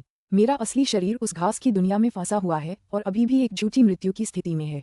मैंने अपनी सभी आभाओं और सभी कर्म संबंधों को अवरुद्ध कर दिया है, इस डर से कि कहीं सिथे को पता न चल जाए कि मैं कर्म के माध्यम से जीवित हूँ, और इसलिए मुझे अपने अवतार के लिए भी ऐसा ही करना पड़ा। मैं थोड़ी ऊर्जा छोड़ूंगा, इसे स्वयं पर रखें। काले वस्त्र पहने बोलिन ने मुस्कुराते हुए अपना हाथ हिलाया, जिससे ऊर्जा की एक धारा बाहर निकली। एकोंग को जैसे ही इसका एहसास हुआ, वह खुशी से झूम उठा। इस तरह की ऊर्जा उसके लिए बहुत जानी पहचानी थी। ये क्लॉड दावबत एसेंस से बना मन था। हर विशेषज्ञ के मन में अपनी एक अनोखी पहचान होती थी जो पूरी तरह से बनावटी नहीं थी। उदाहरण के लिए निंग के मन में शुद्ध ओमेगा स्वॉर्ड दाव की चमक थी। आपने झूठी मृत्यु की बात की थी। ये कैसी अवस्था है कि हम भी आपको महसूस नहीं कर पा रहे हैं? ऑटोक एकोंग ने उत्सुकता से पूछा। मैंने संसार दाता जन्मसार पर पहले ही नियंत्रण कर लिया है, काले वस्त्रधारी बोलिन ने कहा। जीवन और मृत्यु दोनों में कई रहस्य छिपे हैं। छद्म मृत अवस्था में प्रवेश करना बहुत आसान था। ऑटोक एकोंग ने काले वस्त्र पहने बोलिन को घूरा। उसकी आंखें जिज्ञासा से भरी थीं। वह आदमी साफ तौर पर उसके सामने खड़ा था, लेकिन एकोंग की बाकी सारी इंद्रियां उसे बता रही थीं कि बोलिन का कोई अस्तित्व ही नहीं है। इस अजीब एहसास ने उसे हैरानी से आह भरने पर मजबूर कर दिया। तो आप दो दावबत सार समझ गए हैं? इससे आपको क्या लाभ हुआ? ऑटोक एकोंग ने पूछा। कुछ खास नहीं, बस इतना कि अब मेरे पास इस्तेमाल करने के लिए दो दावबत एसेंस हैं। काले वस्त्र पहने बोलिन ने सिर हिलाया। हम पहले से ही जानते हैं कि एरे अंतरिक्ष में मोग से ज्यादा कुशल है और स्टोनरोल से ज्यादा मायावी है, और वह चालाकी में टाइटनोस से कहीं आगे है। वह हर क्षेत्र में बेहद दुर्जेय है, जबकि उसकी विशेषता प्रकाश में है। दाव की शक्ति के बिना भी वह एक निष्पक्ष लड़ाई में हमें कुचलने में सक्षम है। अब यह वाकई प्रभावशाली है। हम में से जो लोग सर्वोच्च दाव के विलय के माध्यम से निरंकुशता तक पहुंचे हैं वे साधारण निरंकुश ही रहेंगे। अगर हमें एक अतिरिक्त दावबद्ध सार भी मिल जाए तो भी हम ओमेगा निरंकुश के स्तर तक पहुंचने से बहुत दूर हैं। काले वस्त्रधारी बोलिन ने हंसते हुए कहा, लेकिन हाँ, संसार दावबद्ध सार की शक्ति बहुत प्रबल है और मैं इसकी वजह से काफी मजबूत हो गया हूँ। मैं इन दो अलग अलग दावबद्ध सार का एक साथ उपयोग भी कर सकता हूँ। कौन जाने, शायद अब टाइटेनोस मेरे लिए कोई मुकाबला न रखे। हा, अलग अलग सारों की शक्ति का स्तर अलग अलग था। पहले ऑटोक टाइटेनोस निम्न के लिए सबसे शक्तिशाली था क्योंकि उसके पास कर्म दावबद्ध सार था। संसार दावबद्ध सार भी एक असाधारण सार था और चूंकि बोलिन के पास एक और सार भी था इसलिए ये समझ में आता है कि वह काफी शक्तिशाली हो गया था। अच्छा। एकोंग बहुत खुश हुआ। उनके पक्ष में किसी का मजबूत होना एक बहुत बड़ी खुशखबरी थी। उसने तुरंत बाकियों को खबर भेजी और वे सभी भी बहुत खुश थे। बोलिन का अभी भी जिंदा होना वाकई बहुत अच्छी बात थी। ऑटोक स्टोनरुल ने अचानक सबको संदेश भेजा। बोलिन के अनुसार घास का वह संसार अत्यंत शक्तिशाली प्रतीत होता है। मैं दावे के साथ कह सकता हूँ कि हमने अभी तक उसकी पूरी शक्ति नहीं देखी है। हाँ, ये बिल्कुल भयानक था। इसने मुझ पर पूरी तरह से कब्जा कर लिया था। अगर मैं उस महत्वपूर्ण क्षण में संसार दावबद्ध सार पर काबू नहीं पा पाता और झूठी मृत्यु अवस्था के जरिए पहचान से बच नहीं पाता तो शायद मैं सचमुच मर जाता। अपनी वर्तमान शक्ति के स्तर पर भी मैं बच नहीं पाऊंगा, बोलिन ने कहा। निंग ने कहा, घास की यह दुनिया कितनी शक्तिशाली है, इसे देखते हुए हमें कोई न कोई उपाय तो करना ही होगा। बोलिन ने कहा, मैं इस समय उस दुनिया के ठीक बीच में हूँ। मुझे ठीक पता है कि वह कहाँ है, इसलिए आपको घात लगाए जाने की चिंता करने की जरूरत नहीं है। हो ठीक है। हा, एकोंग हंसा। बोलिन घास की दुनिया में है, जिसका मतलब है कि अब हमें उसकी गतिविधियों की पूरी समझ है। टाइटेनोस भी हंसा। यह एक अप्रत्याशित बोनस था। इस समय घास की दुनिया कहाँ है? निंग ने पूछा। बोलिन ने कहा, ये काफी समय से तेज गति से आगे बढ़ रहा है। इसके रास्ते को देखते हुए इसे 9 सिकाडास टेम्पल की ओर बढ़ना चाहिए। निंग और बाकी सभी प्रबुद्ध थे। सिथे ने ऑटोक्स पर हमला करने के लिए जो मंदिर भेजे थे उनमें से एक को निंग ने हरा दिया था जबकि 4 को सील कर दिया गया था। 9 सिकाडा मंदिर को ऑटोक्स ने ये नाम इसलिए दिया था क्योंकि यह 9 सिकाडाओं की अत्यंत विचित्र नक्काशी से ढका हुआ था। इस मंदिर पर 9 सिथे एक्सल्ट का नियंत्रण था जो अब तक उनके द्वारा देखे गए किसी भी मंदिर से सबसे अधिक था। एकोंग ने कहा, यदि यह 9 सिकाडा मंदिर की ओर उड़ रहा है तो संभवतः यह उन एक्सल्टों को बचाने की योजना बना रहा है। हम उन्हें एकजुट नहीं होने दे सकते। निंग ने जल्दी से कहा। सिथे ने बार बार अपनी उच्चस्तरीय अंतर्दृष्टि का फायदा उठाकर हम पर घात लगाया है। ऑटोक टाइटेनोस ने कहा, अब बोलिन की बदौलत हमें पता है कि घास की यह दुनिया किस रास्ते पर जा रही है। इसका मतलब है कि हम उसके लिए एक जाल बिछा सकते हैं और उस भयानक हथियार पर एक छोटी सी शरारत कर सकते हैं। ठीक है, चलो जाल बिछाते हैं। निंग की आंखें चमक उठीं। चलो उन्हें अच्छी तरह से पीटते हैं। ऑटोक मोग ने जल्दी से सहमति जताई। कुछ समय पहले ही उस पर घात लगाकर हमला किया गया था और वह बदला लेने के लिए बेचैन था। बोलिन ने कहा, उम्मीद है कि हम पूरी चीज को नष्ट कर देंगे। सिथे को उनकी ही दवा का स्वाद चखाने की संभावना से उनका खून उत्तेजना से उबल रहा था। पुस्तक 44 अध्याय 24 एक ऑटोक टास्क फोर्स। जी निंग और बाकी लोग इस भयानक नए खतरे ग्रासलैंड वर्ल्ड से निपटने के लिए पूरी तरह से अनुकूल योजना बनाने में जुट गए। निंग समेत सभी लोग अपने दिल की गहराइयों में जानते थे कि यह लड़ाई कितनी महत्वपूर्ण होगी। दरअसल ये कहा जा सकता था कि अगर वे ये लड़ाई जीत जाते तो शायद वे पूरा युद्ध जीत जाते। अगर वे हार जाते तो शायद वे युद्ध भी हार जाते। हार की कीमत बहुत ज्यादा थी। इस पूरे कैओसवर्स के अनगिनत मूल जीव जंतु सबसे तुच्छ से लेकर सबसे प्रतिष्ठित हेगेमॉन और ऑटोक तक पूरी तरह से नष्ट हो जाएंगे। उनमें से एक भी जिंदा नहीं बचेगा। पूरे कैओसवर्स को पूरी तरह से एक ऐसे रूप में पुनर्निर्मित किया जाएगा जो सिथे के लिए उपयुक्त और बाकी सभी के लिए शत्रुतापूर्ण होगा। निंग को पता था कि वे इस लड़ाई में हार नहीं मान सकते। अब तक सिथे हेगेमन्स और सम्राटों से कोई खास खतरा नहीं रहा था। अब दोनों पक्षों के सर्वोच्च कुलीनों के बीच अंतिम युद्ध होना बाकी था। हमने उनमें से एक मंदिर को नष्ट कर दिया और 4 को फंसा लिया। अगर येरे व्यक्तिगत रूप से भी इसमें शामिल हो जाए तो भी हमें स्वतंत्रता के स्वर्णिम पुलों के जरिए उसका सामना करने में सक्षम होना चाहिए। फिलहाल सिथे के पास सिर्फ घास की दुनिया ही हमारे लिए खतरा है।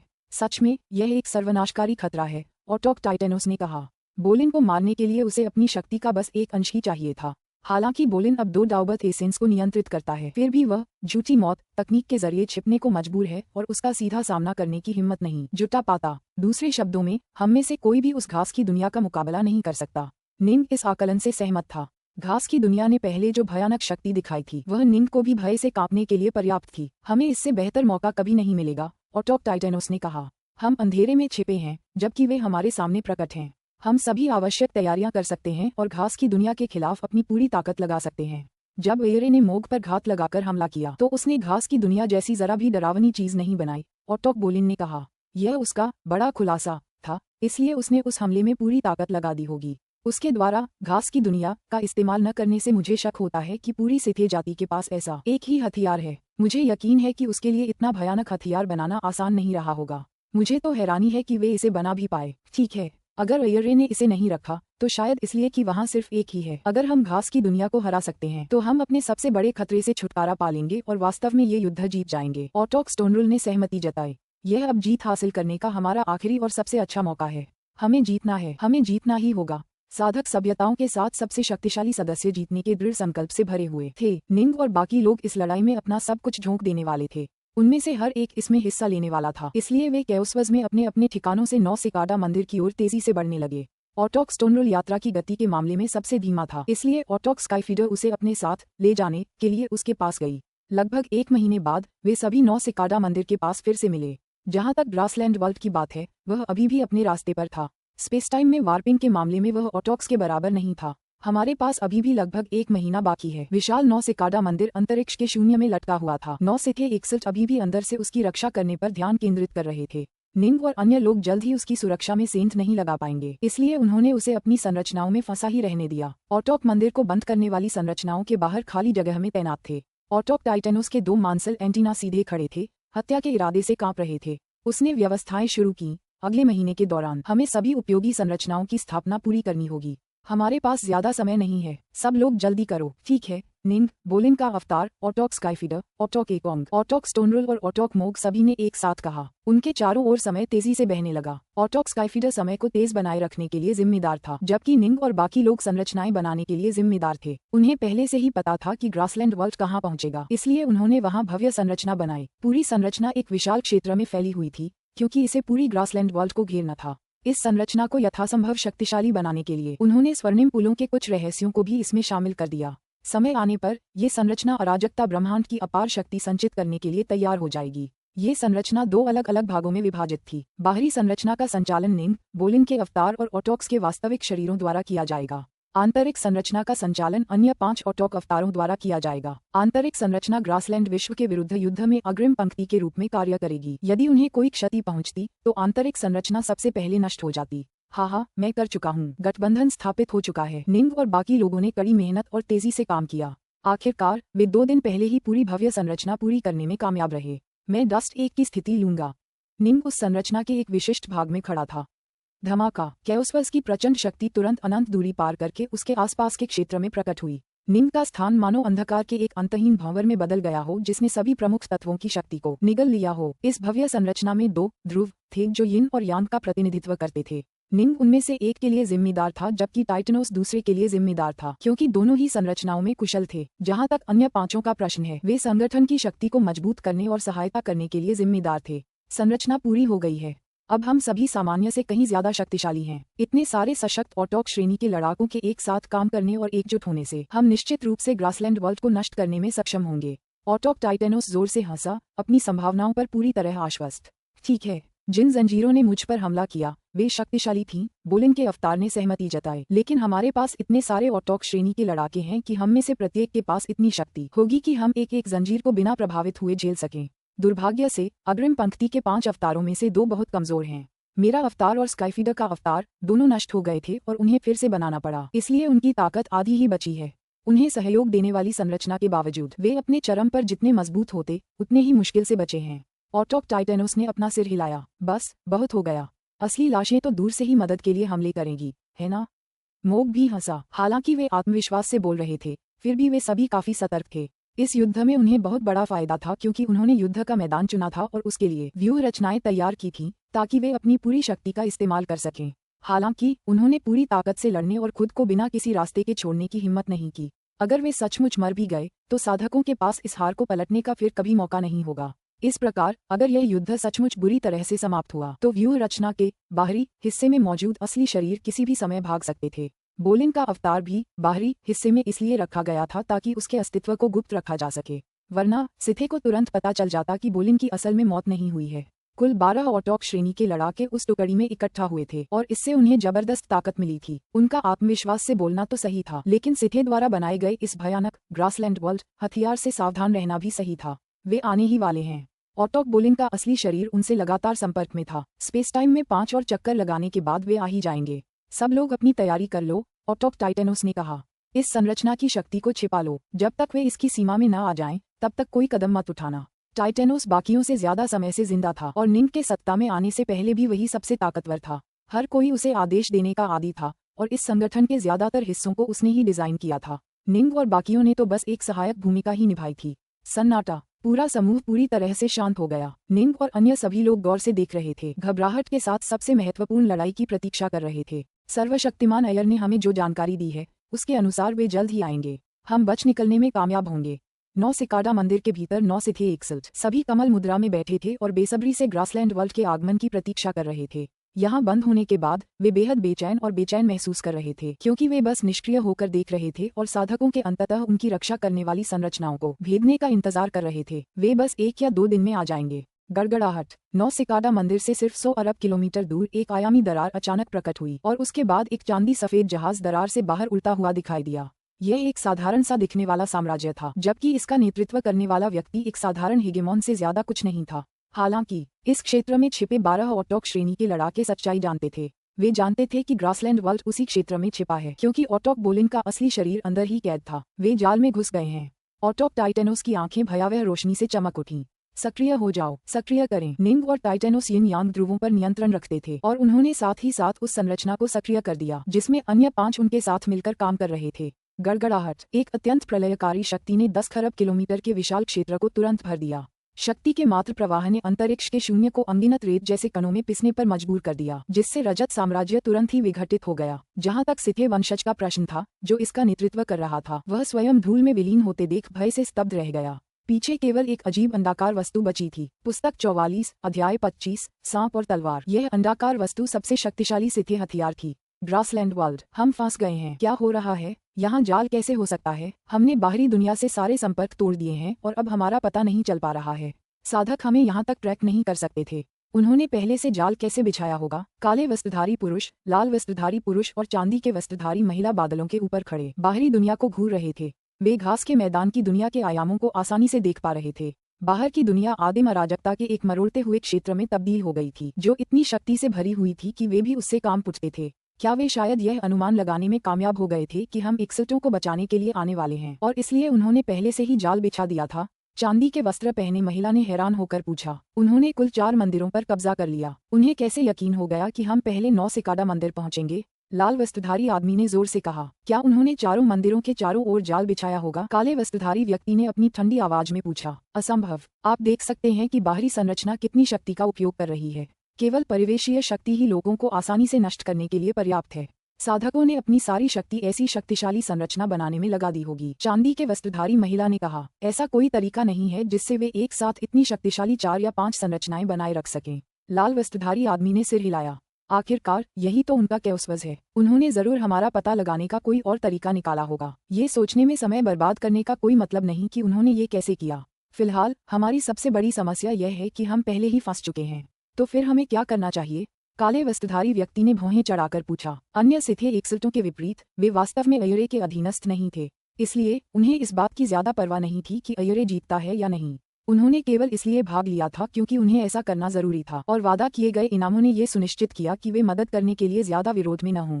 हालांकि जब उन्हें एहसास हुआ कि वे जानलेवा खतरे में हैं, तो इस युद्ध के लिए अपनी जान देने से वे बिल्कुल भी नहीं हिचकिचाए। इस अराजकता लोक के बाहर वे इन ऑटोक्स को आसानी से मार सकते थे। यहाँ इस अराजकता लोक में ये स्थानीय ऑटोक्स भयानक रूप से शक्तिशाली थे।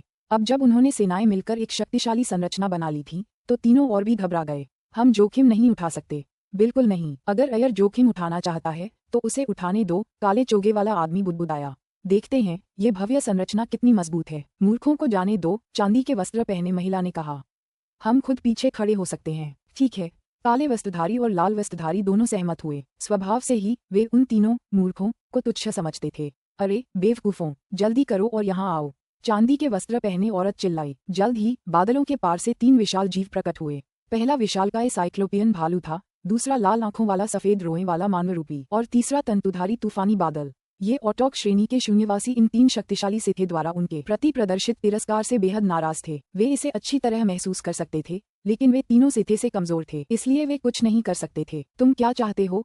विशाल साइक्लोपियन भालू दुखी होकर बोला। जाहिर है हमें आपसे कुछ काम है, चांदी के वस्त्र पहने महिला ने झट से कहा। ग्रासलैंड वर्ल्ड पहले ही किसानों के जाल में फंस चुका है। हमें बाहर की स्थिति के बारे में कुछ भी पता नहीं है, इसलिए हमें इसकी जांच पड़ताल करने में आपकी मदद चाहिए। जांच। तीनों ऑटोक श्रेणी के शून्यवासी क्रोध और भय से भर गए। वे जानते थे कि ये तीनों सिथे कितने शक्तिशाली हैं, और फिर भी सिथे बाहर जाने से बहुत डरते थे और इसलिए उन्हें बाहर भेज रहे थे। तुम तीनों जिंदा रहने में माहिर हो। चांदी के वस्त्र पहने औरत की आंखें ठंडी चमक उठीं। मेरा सुझाव है कि तुम तुरंत चले जाओ। हमें मजबूर मत करो। उन्हें जाना ही था, चाहे वे जाना चाहें या नहीं। तीनों ऑटोक श्रेणी के शून्यवासियों ने एक दूसरे को देखा और गुप्त रूप से बातचीत की। अगर आप चाहें तो हम जा सकते हैं, लाल आंखों वाले सफेद बालों वाले मानवरूपी ने भारी आवाज में कहा। लेकिन हमें अपने शरीर का एक हिस्सा ग्रासलैंड वर्ल्ड के अंदर ही रखना होगा। हम अपने शरीर के कुछ हिस्सों को ही बाहर जाने देंगे। इस तरह हम खुद को जिंदा रख पाएंगे। अगर आप चाहते हैं कि हम ग्रासलैंड वर्ल्ड से पूरी तरह चले जाएं, तो हम मानने के बजाय मरना पसंद करेंगे। दोनों ही सूरतों में मौत ही होगी। ठीक है, दैत्याकार भालू और तंतुधारी तूफानी बादल दोनों ने एक साथ कहा। हाँ, तो तुम तीनों बेवकूफ दिखने में जितने बेवकूफ लगते हो उतने हो नहीं। चांदी के लबादे वाली औरत हंसी। चिंता मत करो, तुम्हारी मौत से हमें कोई फायदा नहीं होने वाला। हम तो बस बाहरी दुनिया की जांच पड़ताल के लिए तुम्हारा इस्तेमाल करना चाहते हैं। हम तुम्हारी शर्तें मान सकते हैं। अब जल्दी करो और जाओ, पता करो कि बाहर क्या हो रहा है ताकि हम उचित जवाबी कार्रवाई कर सकें। तीनों ऑटोक श्रेणी के शून्यवासी अब और मना नहीं कर सकते थे, इसलिए वे तुरंत बादलों के बीच से ऊपर की ओर उड़ गए। वे बादलों की एक के बाद एक परतों से गुजरते गए। बादल आमतौर पर काफी लचीले होते हैं, लेकिन जब वे उनसे गुजरे तो उनके सामने सारे बादल अलग हो गए। जल्द ही वे बादलों की 9वीं और आखिरी परत तक पहुंच गए। सभी सावधान रहें। उन्होंने एक दूसरे को देखा, फिर घबराहट में 9वीं परत से ऊपर उड़ने लगे, जबकि उनके नीचे खड़े 2 पुरुष और एक महिला गौर से देख रहे थे। निंग और बाकी लोग इस संरचना का इस्तेमाल करके इस पूरे क्षेत्र को अपनी शक्ति से ढक रहे थे। उस अंडाकार वस्तु को फंसाने के बाद उन्होंने देखा कि उसका आकार तेजी से बढ़ रहा है। धमाका, धमाका, धमाका। उसका आकार 10,000 किलोमीटर हो गया। 1 lakh kilometre, 10 lakh kilometre, 10 crore kilometre, 1 crore kilometre. इसे दबा दो, ऑटोक टाइटेनोस ने आदेश दिया। निंग और बाकी लोग अपनी संरचना की शक्ति को इसी काम में झोंकने लगे। धमाका। असीम शक्ति चरागाह जगत के चारों ओर कुंडलित होने लगी, उसे संकुचित और कुचलने लगी। जैसे जैसे उसका आकार बढ़ता गया, उस पर पड़ने वाला दबाव भी बढ़ता गया। 9 अरब किलोमीटर के आकार तक पहुंचते पहुंचते वह और विस्तार नहीं कर पा रहा था। उसके विशाल शरीर का हर एक हिस्सा बेहद भयावह दबाव में था। निंग ने कहा, मुझे यकीन नहीं हो रहा कि एक मामूली कलाकृति हमारी संरचना की शक्ति का विरोध कर सकती है और फिर भी इतने बड़े आकार तक फैल सकती है। यह वाकई उन सभी मंदिरों से कहीं ज्यादा शक्तिशाली है जिन्हें हमने पहले देखा था। इसकी कमजोरी ढूंढो। अगर हमें कोई कमजोरी न मिले तो बस चौतरफा हमला शुरू कर दो, ऑटोक टाइटेनोस ने मन ही मन कहा। ठीक है, चलो इस चीज को गौर से देखते हैं। निंग और बाकी सभी लोग अपने अपने दृष्टिकोण से ग्रासलैंड वर्ल्ड का निरीक्षण करने लगे, कमजोर जगहों की तलाश में। अफसोस, उन्हें बाहर से कुछ भी दिखाई नहीं दे रहा था। थोड़ी देर बाद, जब वे अभी भी उस चीज का निरीक्षण कर रहे थे, उस अंडाकार वस्तु का एक धूसर हिस्सा अचानक बादलों की तरह लहराने लगा। एक विशाल जीव उभरने लगा, जो जल्दी ही उस विशाल मूर्ख से दिखने वाले साइक्लोपियन भालू के विशाल सिर में बदल गया। उसके सिर के पास एक तूफानी बादल था जो अनगिनत काले तंतुओं से भरा हुआ लग रहा था, और साथ ही एक साधारण सा दिखने वाला लाल आंखों वाला सफेद बालों वाला मानव भी था। हर किसी ने बस अपने शरीर के कुछ हिस्से बादलों के लुढ़कते जाल के भीतर से बाहर भेजे और बाकी सब अंदर ही रखा। वे उत्सुकता से बाहरी दुनिया को देख रहे थे, लेकिन उन्हें बस अराजकता का घालमेल ही दिखाई दे रहा था। वे कैसे बता सकते थे कि क्या हो रहा है? ऑटोक क्लास शून्यवासी। निंग ने उन्हें तुरंत पहचान लिया। बोलिन के अवतार ने लिखा, ये वे 3 लोग थे जिन्होंने मुझ पर पहले हमला किया था। बहुत बढ़िया, सब लोग हमला करो। जब वे पीछे हटे तो उनके पीछे ग्रासलैंड वर्ल्ड के अंदर चले जाओ, ऑटोक टाइटेनोस ने आदेश दिया। ठीक है, आक्रमण करना। निंग और अन्य लोगों ने उस योजना को क्रियान्वित करना शुरू कर दिया जिसका अभ्यास उन्होंने अतीत में कई बार किया था। आंतरिक संरचना के 5 अवतार, टाइटेनोस, मोग, स्काईफीडर, स्टोनरूल और एकोंग, सभी ने अपनी अपनी संरचनाओं को सक्रिय करना शुरू कर दिया। वे एक विशाल 5 सिरों वाले काले सर्प में बदल गए, जिसका प्रत्येक सिर किसी एक अवतार का प्रतिनिधित्व करता था। काले सर्प के मुख्य सिर का नेतृत्व ऑटोक टाइटेनोस कर रहा था, जिसने अन्य 4 को आक्रमण करने का आदेश दिया। जहाँ तक बाहरी संरचना में शामिल लोगों का सवाल है, वे और भी अधिक शक्तिशाली थे, लेकिन उन्होंने सतर्क रहना चुना और दूर से लंबी दूरी के हमले शुरू कर दिए। जाओ, ऑटोक मोग ने दूर से उंगली हिलाई। हुश हुश हुश। कृपाण प्रकाश के गोल चापों की एक श्रृंखला उड़ी जो अंतरिक्ष दाऊबत सार के असीम रहस्यों से भरी हुई थी। बोलिन के अवतार ने भी अपनी उंगली हिलाई, जिससे 10,000 मन के प्रकट हुए जो संसार दाऊबत सार के रहस्यों से भरे थे। अपनी असली पहचान छिपाने के लिए उसने अपने पंजा दाऊबत सार का इस्तेमाल नहीं किया। अन्य सभी ऑटोक्स ने भी अपने सबसे शक्तिशाली लंबी दूरी के हमलों का इस्तेमाल किया। सभी दाव तलवार हैं। निंग ने अपनी 6 उत्तरधनुष तलवारों को उड़कर बाहर आने की इच्छा की, उन्हें अपनी मन की शक्ति से भर दिया और उन्हें अन्य ऑटोक्स की शक्तियों के साथ जोड़ दिया। निंग सभी 6 ऑटोक्स की शक्तियों का मार्गदर्शन करने के लिए जिम्मेदार था, क्योंकि एक ओमेगा सम्राट होने के नाते वह लगभग हर पहलू में कुशल था। वह ब्रह्म, कर्म, जीवन और मृत्यु के संसार और स्थान और समय दोनों को समझता था। जीवन मृत्यु के मामले में वह बोलिन से थोड़ा कमजोर था और कर्म के मामले में टाइटेनोस से थोड़ा कमतर, लेकिन वह हर लिहाज से अविश्वसनीय रूप से कुशल था। इस प्रकार वह उनकी शक्तियों का एक आदर्श मध्यस्थ था, जिससे छहों एक साथ मिलकर त्रुटिहीन तरीके से जुड़ सके और अपने हमलों को पूरी तरह से बदल सके। यह अफसोस की बात थी कि निंग का अवतार अभी भी विनाश छत्ते में बंधा हुआ था, अन्यथा वह आंतरिक संरचना से हमला करने वाले 5 अवतारों की जिम्मेदारी भी ले सकता था, जिससे वे और भी शक्तिशाली बन सकते थे। पुस्तक 44, अध्याय 26। अजेय 3 ऑटोक श्रेणी के शून्य निवासी ग्रासलैंड विश्व के बादलों की 9वीं परत में थे तथा घबराहट के साथ बाहरी दुनिया की ओर हाथ बढ़ा रहे थे। कुछ दिख रहा है? दैत्याकार भालू ने बाहर की अराजकता को ध्यान से देखते हुए कहा। मुझे कुछ भी दिखाई नहीं दे रहा है। तंतु में तूफानी बादल भी अत्यंत सतर्क था। सावधान! लाल आंखों वाले, सफेद बालों वाले मानवरूपी की आंखें खूनी लाल रोशनी से चमक रही थीं, क्योंकि वह दूर किसी स्थान की ओर गौर से देख रहा था और उसने अचानक दूसरों को मानसिक चेतावनी भेज दी। एक विशाल काला 5 सिर वाला सांप अचानक आदिकालीन अराजकता के मिश्रण से आगे की ओर रेंगता हुआ आया। उसका सिर उन तीनों को भयंकर रूप से घूर रहा था और वह एक भारी आभा के साथ उनकी ओर बढ़ रहा था। मैं इसे रोक दूंगा। लाल आंखों वाला, सफेद रोए वाला मानवरूपी सांप के सबसे करीब था। उसे डर तो लगा, लेकिन फिर भी उसने रोकने की कोशिश में अपनी दोनों रोएदार बाहें आगे बढ़ा दीं। फुफ! काले सांप के 5 सिरों ने अचानक एक साथ हमला किया और पूरी टुकड़ी की पूरी ताकत लगा दी। यह वार किसी भी आम ऑटोक के वार को पूरी तरह से फीका कर गया और येरे के आखिरी वार के बिल्कुल बराबर था। बच जाओ! काले सांप ने लाल आंखों वाले, सफेद रोए वाले जीव को कुचलने के बाद सीधे तंतुयुक्त तूफानी बादल की ओर दौड़ा। तूफानी बादल जीव डर गया, लेकिन फिर भी भागने की तैयारी करते हुए उसने प्रभाव से बचने के लिए कई खोजी तंतु निकाले। काला सांप उसकी ओर रेंगता हुआ आगे बढ़ा। 5 सिरों ने एक बार फिर एक साथ वार किया और अनगिनत तंतुओं को चीर डाला। हालांकि सांप की गति उनके कारण काफी धीमी हो गई थी। एक धड़कन के बाद काला सांप थोड़ा सा छटपटाया और फिर एक बार बाहर निकला। उसकी गति अविश्वसनीय ऊंचाई तक पहुंच गई और वह आखिरी बचे हुए योद्धा विशाल साइक्लोपियन भालू की ओर उड़ गया। ऑटोक टाइटेनोस का अवतार बीच वाले सिर में खड़ा था और वह मन ही मन बुदबुदाया, जहाँ कारण है वहाँ कार्य भी है। कर्म सभी चीजों में निहित है। सांप के 5 सिर एकदम सामंजस्य में उड़े। धमाका! विशालकाय साइक्लोपियन भालू ने अपने 2 पंजों से तेजी से हमला किया और काले सांप के हमले को सीधे रोक दिया। ये ऑटोक श्रेणी के शून्य निवासियों में शारीरिक रूप से सबसे मजबूत था, इसलिए हालांकि यह काफी कमजोर स्थिति में था, फिर भी टक्कर में तुरंत नष्ट नहीं हुआ। हाहा, मैं उन बाकी 2 की तरह कमजोर नहीं हूँ। विशाल साइक्लोपियन भालू उत्साह से हंसा। टाइटेनोस, ग्रासलैंड वर्ल्ड में प्रवेश करने के लिए तैयार हो जाओ। निंग ने मन ही मन संदेश भेजा। विशालकाय काले सांप के पीछे अचानक एक तलवार प्रकट हुई। तलवार चकाचौंध भरी रोशनी से चमक रही थी और अद्भुत शक्ति से भरी हुई थी। कर्म की शक्ति के कारण काले सांप के 5 सिर पूर्ण सामंजस्य के साथ एक साथ सहयोग कर पा रहे थे, लेकिन ये तलवार केवल सहयोग से आगे बढ़कर कई अलग अलग शक्तियों के एक पूर्ण रूप में विलय का प्रतिनिधित्व कर रही थी। निंग बाहरी संरचना में 7 ऑटोक्स के सभी लंबी दूरी के हमलों का नेतृत्व कर रहा था और उसने अपनी तलवार दाव के माध्यम से उन्हें प्रकट करके एक भयानक दिव्य तलवार बनाई, जिसकी शक्ति काले सांप से भी अधिक थी। काट! भयानक दिव्य तलवार इतनी जोर से नीचे गिरी कि विशालकाय भालू भी डर गया। वह जल्दी से पीछे हट गया और एक बार फिर अपने पंजों से बचाव करने की कोशिश करने लगा। जोर से तलवार की रोशनी नीचे उतरी, अपने रास्ते में आने वाले सभी को नष्ट कर दिया। इस प्रहार से विशालकाय साइक्लोपियन भालू का ऊपरी शरीर पूरी तरह से नष्ट हो गया। विशालकाय साइक्लोपियन भालू पूरी तरह से डर गया। शुक्र है कि उसने अपना जीवन केंद्र अपने बाएं पैर के निचले हिस्से में ही रखा था और उसका पूरा निचला शरीर बादलों की 9वीं परत के भीतर ही रहा। नतीजतन वह इस हमले से बच पाया। तीनों ने अपने विशाल शरीर का केवल एक हिस्सा ही उजागर करने पर सहमति जताई थी, क्योंकि उनके जीवन केंद्र ही सबसे ज्यादा मायने रखते थे। झपटा! विशाल तलवार सीधे धूसर बादलों की 9वीं परत में जा घुसी। वह हल्की सी कांप उठी, मानो आसपास के इलाके को चीरकर करोड़ों किलोमीटर लंबे बादलों को चीरने की कोशिश कर रही हो। अरे! दिव्य तलवार की बदौलत निंग को तुरंत एक शक्तिशाली शक्ति का आभास हुआ जो उसका प्रतिरोध कर रही थी। बोलिन सही था। बादलों की 9वीं और सबसे बाहरी परत इतनी अविश्वसनीय रूप से टिकाऊ है कि साधारण ऑटोक्स के लिए इसे नष्ट करना बिल्कुल भी संभव नहीं है। भले ही हम अपनी शक्तियों को एक साथ जोड़ रहे हों और केओस्वर्स की शक्ति को बुला रहे हों, फिर भी हम शायद इसके केवल 1 लाख किलोमीटर हिस्से को ही काट पाएंगे। ऑटोक बादलों की 9वीं परत को भेदने में पूरी तरह असमर्थ थे, जबकि इस दिव्य तलवार का एक पूरा प्रहार उसे 1 लाख किलोमीटर तक भेद सकता था। ये तलवार की शक्ति का प्रमाण था। जितने ज्यादा बादलों को नष्ट करना होता था, उतनी ही ज्यादा शक्ति की जरूरत होती थी। टाइटेनोस, बादलों में दरार को खुला रखने में मेरी मदद करो। निंग ने मन ही मन संदेश भेजा। इसे मुझ पर छोड़ दो।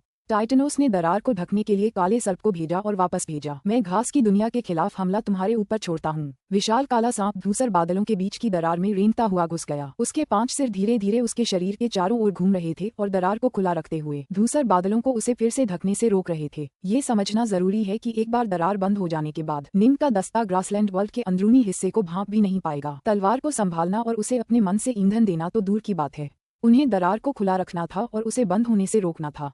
काला सर्प अलौकिक शक्ति से भरा हुआ था, लेकिन वह केवल 1000 किलोमीटर आकार की दरार को ही मुश्किल से बनाए रखने में सक्षम था। बाहरी दुनिया से नाता तोड़ दो, जल्दी करो, इसे तोड़ दो, लाल वस्त्रधारी आदमी उन्मत्त होकर चिल्लाया। ग्रासलैंड वर्ल्ड वास्तव में अपने आप में एक संपूर्ण दुनिया थी और इस तरह बाकी कैओसवर्स से पूरी तरह अलग हो सकती थी, जिससे कैओसवर्स के लिए इसे भांपना और पहचानना असंभव हो जाता था। ग्रासलैंड वर्ल्ड के अंदर मौजूद 2 पुरुष और महिला उस तलवार की ताकत से पूरी तरह भयभीत थे। इस कड़ी को तोड़ने का कोई उपाय नहीं है, चांदी के वस्त्र पहने महिला ने घबराकर कहा। वह काला सांप बादलों को फिर से बनने से रोक रहा है। हम इस कड़ी को तोड़ नहीं सकते। अच्छा नहीं, वह तलवार हमला करने वाली है, काले वस्त्रधारी आदमी चिल्लाया। विशालकाय काला सर्प 9वीं परत के भीतर धूसर बादलों को अलग अलग पकड़े रहा, जबकि शक्तिशाली तलवार नीचे की ओर वार करते हुए अतुलनीय रूप से विशाल हो गई। धमाका, तलवार की नोक 8वीं परत, फिर 7वीं परत, 6ठी परत में घुस गई। झनकार, अचानक कहीं से एक बैंगनी सुनहरी जंजीर प्रकट हुई। ये चमकदार इंद्रधनुषी जंजीर बादलों में दरार को खोले हुए काले सांप की ओर उड़ी और उसके पीछे पीछे एक और जंजीर भी तेजी से आई। बैंगनी सुनहरी जंजीरों ने उस विशालकाय काले सांप पर लगातार हमले शुरू कर दिए। अगर वे उसे नष्ट कर पाते तो बादल उस तलवार की नोक को बाहरी दुनिया से अलग कर देते, जिससे वह नियंत्रित नहीं हो पाती और इस तरह खुद ही ढह जाती। झनकार, झनकार, झनकार, अधिकाधिक बैंगनी सोने की चेनें दिखाई देने लगीं। उस विशालकाय तलवार की मूठ बादलों की 9वीं परत के भीतर ही रही, जबकि तलवार की नोक नीचे की ओर वार करती रही। तोड़ो, निंग ने तलवार की मूठ से तलवार की तेज लहरें उड़ा दी। तलवार की हर धारा मछली के आकार की थी और कुल 36 तलवार मछलियां तेजी से उड़कर काले सांप के सामने अवरोधक बन गईं। फिर वे एक साथ तैरने लगीं और तलवार की रोशनी का एक भंवर बन गया जो अतिक्रमण कर रही बैंगनी सुनहरी जंजीरों को तोड़ता हुआ बाहर की ओर जा रहा था। तलवार की ये 36 धाराएं दिव्य तलवार की शक्ति का केवल 20% प्रतिनिधित्व करती थीं, लेकिन तलवार प्रकाश के भंवर के रूप में ये रक्षात्मक तलवार तकनीक अभी भी सभी हमलावर श्रृंखलाओं को दबाने के लिए पर्याप्त थी। अब तक वहाँ 9 बैंगनी सोने की जंजीरें थीं जो तलवार की रोशनी के भंवर पर उग्रता से हमला कर रही थीं, लेकिन उन्हें तोड़ने में असमर्थ थीं। टूट टूट टूट, बादलों की सबसे कठोर परत 9वीं थी। काले सांप के चीरने की गति बनाए रखने के कारण विशाल तलवार के लिए बाकी 8 परतों को भेदना अब ज्यादा आसान हो गया था। धमाक धमाक धमाक, तलवार बादलों की एक के बाद एक परतों को भेदती रही। ये तलवार बहुत शक्तिशाली है। इन मूल निवासी ऑटोक्स ने मिलकर जरूर किसी डाउगार्ड टॉवर जैसी चीज का इस्तेमाल किया होगा जिससे वे कैओसवर्स की शक्ति को बुला सकें, और फिर सम्राट डार्कनॉर्थ ने अपनी ओमेगा तलवार दाव से इन सभी अलग अलग ऊर्जाओं को एक साथ मिला दिया होगा। ये तलवार इतनी शक्तिशाली है कि हम तीनों मिलकर भी इसे रोक नहीं पाएंगे। ग्रासलैंड वर्ल्ड के बीचों बीच छिपे 2 पुरुष और महिला थोड़ा घबरा गए। अगर मुझे पता होता कि ऐसा होगा तो मैं यहाँ आने से पहले ही अयर से मिलवा देती। अयर इन समस्याओं से निपट सकता था, चांदी के वस्त्र पहने महिला ने चिंतित होकर कहा।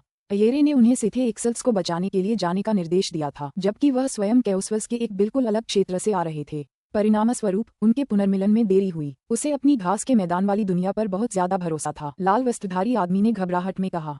वह तलवार बादलों की आखिरी परत को भेदने ही वाली है। हम यहाँ घास के मैदानों की दुनिया की गहराइयों में छिपे हुए हैं, जबकि तलवार हमारे ऊपर की धरती को चीरकर पलके भी नहीं झपका पा रही है। ये हमें किसी भी तरह से घायल नहीं कर पाएगी, काले वस्त्रधारी आदमी ने ठंडे स्वर में कहा। लेकिन अगर हम उन्हें बेरोक टोक विनाश करने देंगे तो वे ग्रासलैंड वर्ल्ड के कुछ महत्वपूर्ण घटकों को नष्ट कर सकते हैं। एक बार जब हम इस हथियार को खो देंगे तो आगे की लड़ाइयाँ और भी कठिन हो जाएंगी। लाल वस्त्रधारी व्यक्ति ने कहा। ये हमारी समस्या नहीं है, जिंदा रहना ही मायने रखता है, हथियार खोना तो मामूली बात है। हमने अपनी तरफ से पूरी कोशिश की है, काले चोगे वाले आदमी ने कहा। निंग की तलवार 7 ऑटोक श्रेणी के योद्धाओं की शक्ति से भरी हुई थी। उसने बादलों की 8वीं परत से शुरुआत की और एक के बाद एक परतों को भेदती चली गई। बादलों ने प्रतिरोध करने के लिए रक्षात्मक ऊर्जा के भंवर बनाने की कोशिश की, जिससे तलवार पर भारी दबाव पड़ा, लेकिन वह फिर भी डटी रही और इस तरह उसने बादलों की पहली परत को पूरी तरह भेद दिया। बोलिन, तुरंत लौट आओ, निंग ने मन ही मन कहा। बोलिन का असली शरीर बादलों की पहली परत के भीतर छिपा था। पुस्तक 44, अध्याय 27, सर्वोत्कृष्टता प्रज्वलन। विशाल दिव्य तलवार ने बादलों की सभी 8 परतों को चीर दिया था। मन उसके आसपास के क्षेत्र में प्रवाहित हो रहा था और उसके आसपास के वातावरण को नष्ट कर रहा था। ये जीनिंग, ऑटोक टाइटेनोस, ऑटोक बोलिन और अन्य सभी का संयुक्त मन था। उनका मन वहां होना उनके स्वयं वहां मौजूद होने के बराबर था और वे मन का उपयोग किसी क्षेत्र को स्कैन और स्क्री करने के लिए कर सकते थे। आखिरकार मन की हर एक बूंद में उनकी आत्मा और सच्ची आत्मा के अंश समाहित थे। जैसे ही उनका मन उस क्षेत्र में प्रवाहित हुआ, उसने शीघ्र ही उस क्षेत्र को ढक लिया जहां ऑटोक बोलिन का असली शरीर स्थित था। आखिरकार तुम कामयाब हो ही गए। ऊर्जा की एक साधारण चिंगारी मन के जरिए तेजी से विशाल तलवार की ओर उड़ने लगी। झूठी मौत की अवस्था में पहुंचने के बाद ऑटोक बोलिन के असली शरीर ने यही रूप धारण कर लिया था। आप सभी का धन्यवाद। बोलिन का असली शरीर विशाल तलवार के अंदर जाने के बाद ही दिखा और वह तुरंत जोर से हंसा और खुशी से झूम उठा। इस पूरे समय उसे यही चिंता थी कि उसके छिपने की जगह का पता चल जाएगा, फिर उसके पास भागने की कोई जगह नहीं होगी और वह निश्चित रूप से मर जाएगा। बोलिन, जल्दी करो और फॉर्मेशन पर नियंत्रण करो। तुम्हारे मुख्य शरीर के नियंत्रण में आने से हम शक्ति को और भी बढ़ा पाएंगे, निंग ने संदेश भेजा। ठीक है। बोलिन का शरीर तेजी से विशाल तलवार के अंदर से होते हुए बादलों के बीच से ऊपर की ओर बढ़ रहा था। दिव्य तलवार एक विशाल पर्वत की तरह थी जो नीचे से बादलों की 9वीं परत तक फैली हुई थी, जिससे बोलिन आसानी से ग्रासलैंड वर्ल्ड को पार कर सकता था और चुपके से उन काले सांपों के 5 सिरों को पार कर सकता था जो बादलों में दरार को खुला रखे हुए थे। ग्रासलैंड वर्ल्ड के बाहर शून्य में पहुंचते ही किसी को कुछ पता नहीं चला। मैं जिंदा बच निकला हूँ। ग्रासलैंड वर्ल्ड से बाहर निकलने के बाद ही ऑटोक बोलिन ने आखिरकार राहत की सांस ली। वह शून्य से उड़कर तेजी से उस संरचना में अपने अवतार के स्थान पर पहुंच गया जिसके साथ उसने अदला बदली की थी।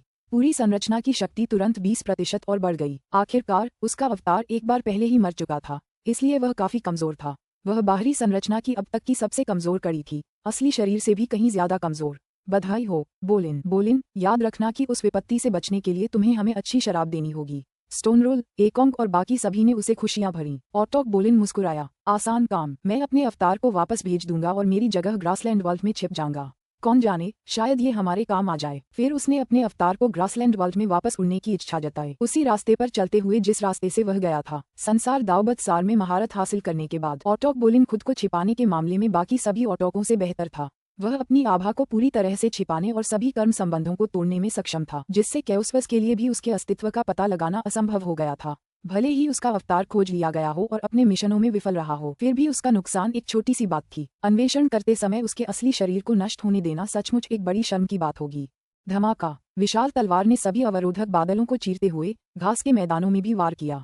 हालांकि घास इतनी मजबूत थी कि तलवार उसके अंदर ज्यादा गहराई तक नहीं घुस पाए। घास के मैदान में और गहराई तक खुदाई करने का कोई रास्ता नहीं है, निंग ने मन ही मन सोचा। सज्जनों, आपको क्या लगता है हमें क्या करना चाहिए? ग्रासलैंड वर्ल्ड का केंद्र उसकी गहराई में स्थित होना चाहिए, ऑटोक टाइटेनोस ने कहा। विभिन्न शक्तिशाली सिथे हथियारों पर शोध से मैंने जो देखा है, उसके आधार पर सबसे शक्तिशाली संरचनाएं सबसे महत्वपूर्ण क्षेत्रों के आसपास स्थित होंगी। अभी समस्या यह है कि तलवार को नीचे की ओर ड्रिलिंग करते हुए बादलों की 8 परतों की प्रतिबंधात्मक शक्ति को सहना होगा। यह अपनी पूरी शक्ति का केवल एक अंश ही मुक्त कर पाती है और मुझे नहीं लगता कि ऐसा करते हुए हम इसके मुख्य घटकों को नुकसान पहुंचा पाएंगे। ठीक है, निंग ने सहमति जताई। 8 परतों में छुरा घोंपने में पहले ही आधी से ज्यादा बिजली खर्च हो रही है, जबकि ये 9 जंजीरें 20% और ले रही हैं। इससे नीचे के घास के मैदानों से निपटने के लिए सिर्फ 30% बिजली बचती है। ऑटोक मोग ने कहा, आप दोनों ही तय कर सकते हैं कि क्या करना है। तुम दोनों हम बाकियों से बेहतर संरचनाओं को समझते हो, तुम ही फैसला करो। ऑटोक एकोंग ने सहमति जताई। बाकी ऑटोक निंग और टाइटेनोस को नेतृत्व करने देंगे, क्योंकि वे संरचनाओं के दांव में सबसे कुशल थे। खासकर टाइटेनोस ने अनगिनत युगों तक चालाकी और हथियारों का विश्लेषण किया था। निंग ने सहमति जताते हुए कहा, शेष 30% के पास सफल होने की कोई संभावना नहीं है। तो आइए पहले बादलों की उन 9 परतों से छुटकारा पाएं, ऑटोक टाइटेनोस ने कहा। बादल अंडे की जर्दी के चारों ओर एक सुरक्षात्मक खोल की तरह काम करते हैं। अगर हम बादलों को खुरचकर हटा दें, तो हम अंदर के हिस्से से अपनी मर्जी से निपट सकते हैं। बादलों की 9 परतों को नष्ट करें। निंग को जिज्ञासा हुई। कोर घास के मैदानों के अंदर है, जबकि 9 बादल बाहर हैं। इन परेशान करने वाले बादलों को सक्रिय रखने के लिए किसी न किसी तरह की संरचना होनी चाहिए, टाइटेनोस ने कहा। निंग ने सहमति जताते हुए कहा, इसका मतलब है कि अगर हम संबंधित संरचनाओं को नष्ट कर सकें, तो बादल अपने आप ही बिखर जाएंगे। ठीक है। ये दोनों बादलों की संरचनाओं को बहुत अच्छी तरह समझते थे और वे जल्दी ही बादलों से निपटने का एक तरीका निकालने में कामयाब हो गए। मेरे लिए तोड़ दो। निंग ने विशालकाय तलवार को घुमा घुमाकर बादलों में आगे पीछे काटना शुरू कर दिया। हर बार ऐसा करने पर बादलों की निचली 8 परतों में नए गहरे घाव बन जाते। बादल आंसुओं को ढकते रहे, जबकि तलवार चम्मच की तरह उनके बीच से अपना रास्ता बनाती रही। ये प्रक्रिया जारी रही और हर बार दिव्य तलवार के कटने पर बादल पुनः बनते रहे। इस तीव्र उपचार प्रक्रिया में भारी मात्रा में ऊर्जा खर्च हुई। ओह, दिव्य तलवार के भीतर का मन उपचार प्रक्रिया की ऊर्जा तरंगों का अनुसरण करने में सक्षम था, जिससे संरचना विशेषज्ञ निंग और टाइटेनोस को चाय की केतली उबालने के लिए आवश्यक समय में 9 विभिन्न ऊर्जा स्रोतों की खोज करने में मदद मिली। तो वे बादलों के सबसे दूर कोनों में 9 अलग अलग स्थानों पर स्थित हैं। यहाँ तक कि ऑटोक भी विशाल घासभूमि दुनिया के छोर तक नहीं देख पा रहे थे, क्योंकि वहाँ स्पेस-टाइम संरचनाएं थीं जो उनके दृश्य को अवरुद्ध कर रही थीं और बादलों को शक्ति प्रदान करने वाली संरचनाओं के 9 महत्वपूर्ण घटकों को छिपा रही थीं। तोड़ना। तलवार ने 9 बिंदुओं पर पूरी ताकत से प्रहार किया, घास के मैदानों के किनारों की ओर वार करते हुए और गड़गड़ाहट की आवाज के साथ स्पेस टाइम अवरोधों को ध्वस्त करते हुए। हालांकि तलवार में अपनी पूरी शक्ति का केवल 30% ही बचा था, फिर भी इसमें 7 स्वतंत्र रूप से संचालित किसी भी पूर्ण शक्ति प्रहार से कहीं अधिक शक्ति थी। स्पेस टाइम अवरोध उसे रोकने में पूरी तरह असमर्थ थे। वे पूरी तरह से फट गए और टूट गए, जिससे उनके पीछे का असली दृश्य सामने आ गया। यहाँ घने बादलों की एक श्रृंखला थी। बादलों की सभी 9 परतें एक साथ जमा थीं, किसी चीज को छिपा रही थीं। बादलों की 9 परतें इस जगह की रक्षा कर रही हैं। निंग और टाइटेनोस खुश हुए। उनके अनुमान बिल्कुल सही थे, वरना ये जगह इतनी सावधानी से क्यों छिपाई और सुरक्षित रखी जाती। विशाल तलवार सबसे पहले बादलों की सबसे बाहरी 9वीं परत में वापस लौटी और काले सर्प से फिर मिल गई। फिर तोड़ो तोड़ो तोड़ो, निंग और ऑटोक टाइटेनोस ने सामंजस्य बिठाया। दिव्य तलवार आगे चल रही थी और काला सर्प उसके ठीक पीछे चल रहा था। 9 बैंगनी सुनहरी जंजीरों ने उनका रास्ता रोकने की कोशिश की, लेकिन दिव्य तलवार से निकलने वाली तलवार प्रकाश ने उन्हें रोक लिया।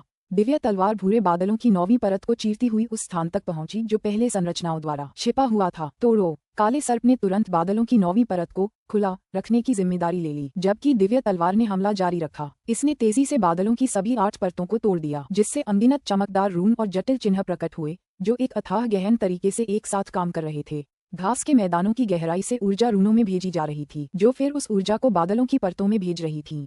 यह एक नाली संरचना है। निंग और टाइटेनोस खुश थे। ये बहुत ही जटिल है, मुझे ये बिल्कुल समझ नहीं आ रहा, ऑटोक टाइटेनोस ने कहा। चलो इसे सुलझाते हैं। ठीक है। निंग को भी यह बात समझ नहीं आई। अगर वे इस पर 10 साल भी काम करते तो भी शायद वे इसका एक छोटा सा हिस्सा ही समझ पाते। इस तरह की जटिल संरचना से निपटने का सबसे अच्छा तरीका यही था कि इसे शक्ति से अभिभूत कर दिया जाए। वार। दिव्य तलवार ने उस छेद को भेद दिया जिसे काला नाग बनाए हुए था, और प्रलयनकारी शक्ति से युक्त उसने बादलों की 8 परतों को चीर डाला और फिर रूनों पर वार किया। धमाका। अनगिनत रून्स और ग्लिफ कांपने लगे। हा भ्रामक रून्स, है ना? फिर मैं इस क्षेत्र में स्पेस टाइम को नष्ट कर दूंगा। देखते हैं कि तब तुम्हारा स्वरूप स्थिर रह पाता है या नहीं। निंग ने हिंसक हमला जारी रखा, हर वार पूरी ताकत से किया, जिससे रून्स कांपने और टिमटिमाने लगे। घास के मैदानों की गहराई में दोनों पुरुष और महिला अब सचमुच घबराने लगे थे। हमें क्या करना चाहिए? उन्होंने हमें 9 बादलों से जोड़ने वाली संरचना लगभग तुरंत ही ढूंढ ली। लाल वस्त्रधारी आदमी ने भौहें चढ़ाईं। क्या हमें सारतत्व को प्रज्वलित करना चाहिए? काले वस्त्रधारी व्यक्ति ने घबराहट से कहा। क्विंटसेंस कोर को प्रज्वलित करें। चांदी के वस्त्र पहने महिला और लाल वस्त्र पहने पुरुष दोनों ही स्तब्ध रह गए। क्विंटसेंस कोर उस ऊर्जा स्रोत को दर्शाता है जो संपूर्ण विश्व को शक्ति प्रदान करता है। ऑटोक्स उन सिथिलेंस में वास्तव में प्रवेश करने में असमर्थ रहे थे जिन्होंने उनके कैओसवस पर आक्रमण किया था, क्योंकि सिथिलेंस का अपना एक छोटा क्विंटसेंस था। इस क्विंटसेंस कोर ने सिथिलेंस को ऊर्जा प्रदान की, जिससे सिथे उन स्थिर और घातक डाउगार्ड टावरों का निर्माण कर सके। हालांकि युगों युगों से उस लघु क्विंटसेंस की ऊर्जा धीरे धीरे समाप्त हो गई थी। अब तक बहुत कम ऊर्जा बची थी। ग्रासलैंड विश्व इतना शक्तिशाली इसलिए था क्योंकि इसका अपना एक सार तत्व भी था। अयरे ने अपने गुरु से इसे देने के लिए कहा था और उनके गुरु ने उनकी बात मान ली थी। यही एकमात्र कारण था कि अयरे इस शक्तिशाली अस्त्र का निर्माण कर पाए थे। अन्यथा ग्रासलैंड विश्व को शक्ति प्रदान करने का कोई तरीका नहीं होता। यहाँ सबसे शक्तिशाली अस्त्रों को भी पर्याप्त रूप से शक्तिशाली बाह्य शक्ति स्रोतों की आवश्यकता होती थी। आखिरकार यह एक विदेशी अराजकता लोक था। यहाँ उन्हें अस्वीकार कर दिया गया था और वे स्थानीय प्रमुख तत्वों का उपयोग नहीं कर सकते थे। सारांश कोर को प्रज्वलित करने में बहुत ज्यादा ऊर्जा खर्च होगी। अगर हम इसे पूरी तरह इस्तेमाल कर लेंगे तो हम ये लड़ाई हार जाएंगे। चांदी के वस्त्र पहने महिला ने कहा। हमें पहले अयरे से बात करनी चाहिए। उसने तुरंत अयरे से संपर्क किया। थोड़ी देर बाद प्रकाश का एक धुंधला स्तंभ प्रकट हुआ जो धीरे धीरे अयर की लंबी नंगे पैर गंजे आकृति में बदल गया। यह क्या है? अयर ने पूछा। साधकों ने हमारे लिए यहाँ एक जाल बिछाया है। चरागाह जगत फंस गया है और बादलों की 9 परतें उन्हें रोक नहीं पा रही हैं। चांदी के वस्त्र पहने महिला ने जल्दी से कहा। उन्होंने 9 बादलों की परतों को शक्ति प्रदान करने वाली नाली का भी पता लगा लिया है। जल्द ही वे उसे नष्ट कर देंगे। 9 बादलों के नष्ट होते ही चरागाह जगत भी विनाश के कगार पर होगा। क्या? अयर के चेहरे से सारा खून सूख गया था और उसकी आंखों में सदमे का भाव था। वह अब और शांत नहीं रह पा रहा था। पुस्तक 44 अध्याय 28 गठन अवतार। ग्रासलैंड वर्ल्ड अयरे का सबसे अहम तुरूप का पत्ता था, जिस पर भरोसा करके वह साधकों को पूरी तरह से परास्त करके इस अराजकता लोक पर विजय प्राप्त करना चाहता था। यही मुख्य कारण था कि उसे अपनी अंतिम जीत का इतना भरोसा था। अगर ग्रासलैंड वर्ल्ड नष्ट हो जाता तो उसकी जीत की संभावना लगभग शून्य हो जाती। उसे बस हार का इंतजार करना पड़ता। इस प्रकार जैसे ही अयरे ने ये बुरी खबर सुनी, उसका मन कई विचारों से भर गया। जैसे किसानों ने पहले से जाल कैसे तैयार कर लिया, चरागाह जगत की सुरक्षा इतनी आसानी से कैसे भंग हो गई। दूसरे वाले का तो उसके पास जवाब था। उसे शक था कि चांदी के वस्त्र पहने औरत और बाकी दोनों अपनी पूरी ताकत से बचाव के लिए तैयार नहीं होंगे। लेकिन पहले वाला, फिलहाल वह सचमुच समझ नहीं पा रहा था कि किसानों ने पहले से ही जाल कैसे बिछा दिया था। उसके पास ये बेतुके सवाल पूछने में वक्त बर्बाद करने का जरा भी समय नहीं था। उसने तुरंत आदेश दिया, हर कीमत पर चरागाह की दुनिया की रक्षा करो। इसके सारतत्व को अभी प्रज्वलित करो, सारांश को प्रज्वलित करो। चांदी के वस्त्र पहने महिला ने पलकें झपकाईं। ठीक है, मैं रास्ते में हूँ और एक दिन में वहां पहुंच जाऊंगा। तुम्हें रुकना होगा। अय्यर का चेहरा बर्फ की तरह ठंडा और सख्त था। मुझे ये युद्ध जीतना है, मुझे इस अराजकता पर कब्जा करना है। अगर तुम मेरे वहां पहुंचने तक नहीं रुक सकते तो मुझे दोष मत देना कि मैं तुम्हारे साथ क्या करूंगा। तीनों सिहर उठे। उन्हें पता था कि अगर अय्यरे उन पर सचमुच गुस्सा हो गया तो बस ये सोचकर ही उनके दिल कांप उठते। अगर अय्यरे की अनगिनत युगों की योजनाएं उनकी कायरता के कारण बर्बाद हो गईं, तो वह उन्हें जान से मार सकता है। समझा, हम अभी सारभूत तत्व को प्रज्वलित कर रहे हैं, हम निश्चित रूप से टिके रहेंगे। तीनों ने जल्दी से वादा किया। ठीक है। अय्यरे की आंखें ठंडी चमक उठीं। हालात खतरनाक लग सकते हैं, लेकिन हमारे पास अभी भी एक मौका है। अगर कल्टीवेटर तुम्हें इतनी आसानी से हरा पाए हैं तो इसका मतलब है कि वे सभी वहां मौजूद हैं। हो सके तो उन सभी को ग्रासलैंड वर्ल्ड में फंसा दो। जितनी देर हो सके उन्हें बांधकर रखने की पूरी कोशिश करो। मेरे पहुंचते ही हम उन सबको मार डालेंगे। अगर हम ग्रासलैंड वर्ल्ड के अंदर युद्ध का मैदान बना सकें तो हमारे जीतने की पूरी संभावना है। समझ गया, चांदी के वस्त्र पहने महिला और बाकी दोनों ने जल्दी से कहा। फिर दोनों पक्षों ने संपर्क तोड़ दिया और उसके बाद अय्यरे की आकृति प्रकाश स्तंभ से गायब हो गई। आखिरकार तीनों ने राहत की सांस ली। उन्हें अय्यर के प्रति गहरी घबराहट महसूस हुई। वह आमतौर पर एक मिलनसार व्यक्ति था जिसके चेहरे पर हमेशा एक सहानुभूतिपूर्ण मुस्कान रहती थी, लेकिन उनकी मातृभूमि में वह अराजकता के देवता के बाद दूसरे स्थान पर था। अगर उन्होंने सचमुच उसकी अनगिनत युगों की मेहनत को धूमिल कर दिया तो कोई भी अंदाजा नहीं लगा सकता था कि वह कितना उन्मत्त हो जाएगा। सारांश को प्रज्वलित करो। तीनों ने एक दूसरे को देखा, फिर तुरंत सारांश कोर को सक्रिय कर दिया। सारभूत केंद्र एक नीला गोला था जो चरागाह जगत की सबसे गहरी गहराई में स्थित था। यह अकल्पनीय शक्ति से भरा हुआ था। इस छोटे से गोले के अंदर पूरे ब्लेसन क्षेत्र से भी कहीं ज्यादा ऊर्जा थी। ये कभी एक अविश्वसनीय रूप से विशाल ऊर्जा स्रोत था जो अनंत शून्य में घूमता था, लेकिन अराजकता के सिथे लॉर्ड ने इसे इकट्ठा कर लिया था। किसी भी सार को इस तरह से संग्रहित नहीं किया जा सकता था। जो सार अखंड और स्वतंत्र रहते हुए एकत्र किए जा सकते थे वे अत्यंत दुर्लभ थे। धमाका। जैसे ही उन्होंने सार को प्रज्वलित करना शुरू किया, बाहरी दुनिया से एक जोरदार धमाका हुआ, जिसके बाद जोरदार हंसी की आवाज आई। हा, हमने एक तोड़ दिया। निम की आवाज उत्साह से गूंजी। आओ अगला तोड़ दें। हाँ चलो। ऑटोक टाइटेनोस भी खुश था। रूनों और ग्लिफ्स को पूरी तरह से नष्ट करने के बाद उन्होंने पूरी संरचना को तहस नहस कर दिया। अब ये बादलों की 9वीं परत तक और ऊर्जा संचारित करने में असमर्थ थी, जिससे इसकी उपचार गति कम हो गई। हालांकि केवल एक नेक्सस को नष्ट करना 9वीं परत को वास्तव में ध्वस्त करने के लिए पर्याप्त नहीं था। आखिरकार ऊर्जा प्रदान करने वाली 9 संरचनाएं तो थीं ही, उनमें से एक तो पहले ही नष्ट हो चुका है। चांदी के वस्त्र पहने महिला और अन्य 2 के चेहरे पीले पड़ गए। धमाका। सारभूत केंद्र प्रज्वलित हुआ, जिससे पूरी दुनिया पहले से 10,000 गुना ज्यादा शक्ति से जगमगा उठी। ग्रासलैंड वर्ल्ड शक्ति से भर गया और उसके भीतर हर जगह एक धुंधली नीली रोशनी दिखाई देने लगी। बाकी 8 नलिका संरचनाओं ने अपनी पूरी क्षमता से ऊर्जा बाहर निकालना शुरू कर दिया। ऊर्जा का एक विशाल प्रवाह बाहर निकला, जिससे ग्रासलैंड वर्ल्ड की सभी संरचनाएं अपनी पूरी शक्ति तक पहुंच गईं। फिर भी नलिकाओं की पारगम्यता की एक सीमा थी। बाकी पानी तो बर्बाद हो ही गया। आखिरकार 9 बादलों की परतों को बनाने वाली 9 संरचनाओं में से एक नष्ट हो गई थी। इसके बावजूद संरचनाओं की शक्ति 60% से ज्यादा बढ़ गई। अगर सभी संरचनाएं बरकरार रहती तो शक्ति तुरंत दोगुनी हो जाती। रीएप। ऑटोक टाइटेनोस बादलों में एक दरार को खुला रखने के लिए अपने विशाल काले 5 सिर वाले सर्प का उपयोग करने में व्यस्त था, जबकि निंग ने एक और नाली संरचना पर हमला करने के लिए विशाल दिव्य तलवार का उपयोग किया। अचानक सारे बादल धुंधली सफेद रोशनी से चमकने लगे। ये सफेद रोशनी बहुत आरामदायक थी और उसमें चमक का आशीर्वाद था, लेकिन इसने बादलों द्वारा उत्पन्न प्रतिबंधात्मक दबाव को 60% तक बढ़ा दिया। ये समझना जरूरी है कि एक बार शक्ति के अत्यधिक उच्च स्तर पर पहुंच जाने के बाद केवल 10% से 20% तक सुधार करना पहले से ही बेहद मुश्किल था। 60% की अचानक वृद्धि ने काले सर्प के लिए दरार को और अधिक खुला रखना असंभव बना दिया। मैं अब इसे और नहीं तोड़ सकता। दिव्य तलवार को 9 बैंगनी सुनहरी जंजीरों के संयुक्त हमले का सामना करना पड़ा और साथ ही 8 अलग अलग बादलों की परतों के प्रतिबंधात्मक दबाव को भी सहना पड़ा। उसके लिए उस संरचना पर लगातार हमला करना संभव नहीं था, खासकर अब जब बैंगनी सुनहरी जंजीरों की शक्ति कई गुना बढ़ गई थी और बादल भी और भी शक्तिशाली हो गए थे। मैं भी अब और नहीं रुक सकता। ऑटोक टाइटेनोस भी इसी तरह चिंतित था। उसका काला सांप 9वीं और सबसे मजबूत बादल परत से लड़ रहा था। घास के मैदानों की दुनिया के अंदर एक विशाल महल के भीतर लाल वस्त्रधारी वह आदमी और बाकी 2 लोग यहाँ बैठे थे, सिर उठाए, आयामी बाधाओं के पार देख रहे थे कि बाहरी दुनिया में क्या हो रहा है। उनके नीचे कई अन्य आकृतियां थीं, जिनमें 3 ऑटोक श्रेणी के शून्यवासी और कई सिथे एक्सल्ट शामिल थे। अय्यरे के पास कई अतिरिक्त एक्सल्ट थे जिनकी विभिन्न मंदिरों पर नियंत्रण के लिए आवश्यकता नहीं थी और उन्हें ग्रासलैंड विश्व में नियुक्त किया गया था। बोवेनिया भी यही था। क्या हमें हमला करना चाहिए? काले वस्त्र पहने आदमी ने ठंडी आवाज में कहा। अभी नहीं, लाल वस्त्रधारी व्यक्ति ने भौहें चढ़ाईं। हम अभी तक ऑटोक्स के असली शरीरों का पता नहीं लगा पाए हैं। वह तलवार तो बस ऊर्जा और जादुई खजानों से बनी है। अब जब हमने सार तत्व को प्रज्वलित कर दिया है तो वे हमारी संरचनाओं को और नुकसान नहीं पहुंचा पाएंगे। आइए उनके असली शरीरों के नीचे आने का इंतजार करें, फिर उन्हें अंदर फंसा लें। जब वे अंदर आ जाएंगे तो हम इस लड़ाई को खत्म करने के लिए तैयार हो जाएंगे। सहमत। चांदी के वस्त्र पहने महिला ने सिर हिलाया। निंग और बाकी लोग वाकई मुश्किल स्थिति में थे। ग्रासलैंड वर्ल्ड की 9 बादलों की परतों की शक्ति नाटकीय रूप से बढ़ गई थी, जबकि बैंगनी सुनहरी जंजीरें भी कई गुना ज्यादा शक्तिशाली हो गई थीं। उन्हें पलटवार करना मुश्किल लग रहा था। वापस हटो। दिव्य तलवार, जो पहले बादलों की 8 परतों को भेदने में सक्षम थी, तेजी से 9वीं बादल परत पर वापस आ गई और फिर काले सर्प को दरार को धकेलने में मदद करने के लिए ऊपर उड़ गई। दरार बंद होते ही बाहरी दुनिया से सारा संपर्क टूट गया। वे अब मन या ईश्वर ज्ञान का उपयोग करके उन खजानों को नियंत्रित नहीं कर पाएंगे, जिसके परिणामस्वरूप तलवार ढह जाएगी। रेप। दिव्य तलवार अभी भी इतनी शक्तिशाली थी कि वह भूरे बादलों की 9वीं परत को फाड़ सकती थी, लेकिन अब वह केवल 1000 किलोमीटर का छेद ही कर सकती थी। इयरे ने अभी तक अपनी चाल नहीं चली है।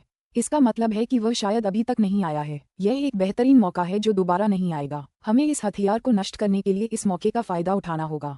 ऑटोक स्टोनरुल ने मन ही मन संदेश भेजा। ऑटोक एकोंग ने कहा, मुझे लगता है कि अब हमें व्यक्तिगत रूप से हमला करना चाहिए। सहमत। हालांकि हमें सतर्क रहना होगा। हमारे असली शरीर बादलों की सबसे बाहरी परत में ही रहने चाहिए और उसे खुला रखना चाहिए। ऑटोक टाइटेनोस ने कहा, हम और अंदर नहीं जा सकते। एक बार हम अंदर पहुंच गए तो सिथे हमें वहां फंसाए रखने के लिए शायद कुछ तरकीबें अपनाएंगे। हम बाहरी दुनिया से कट जाएंगे और उस संरचना से अपना संपर्क बनाए नहीं रख पाएंगे, और उस समय हम शायद पूरी तरह से नष्ट हो जाएंगे। निंग और बाकी लोग भी इस संभावना से चिंतित थे।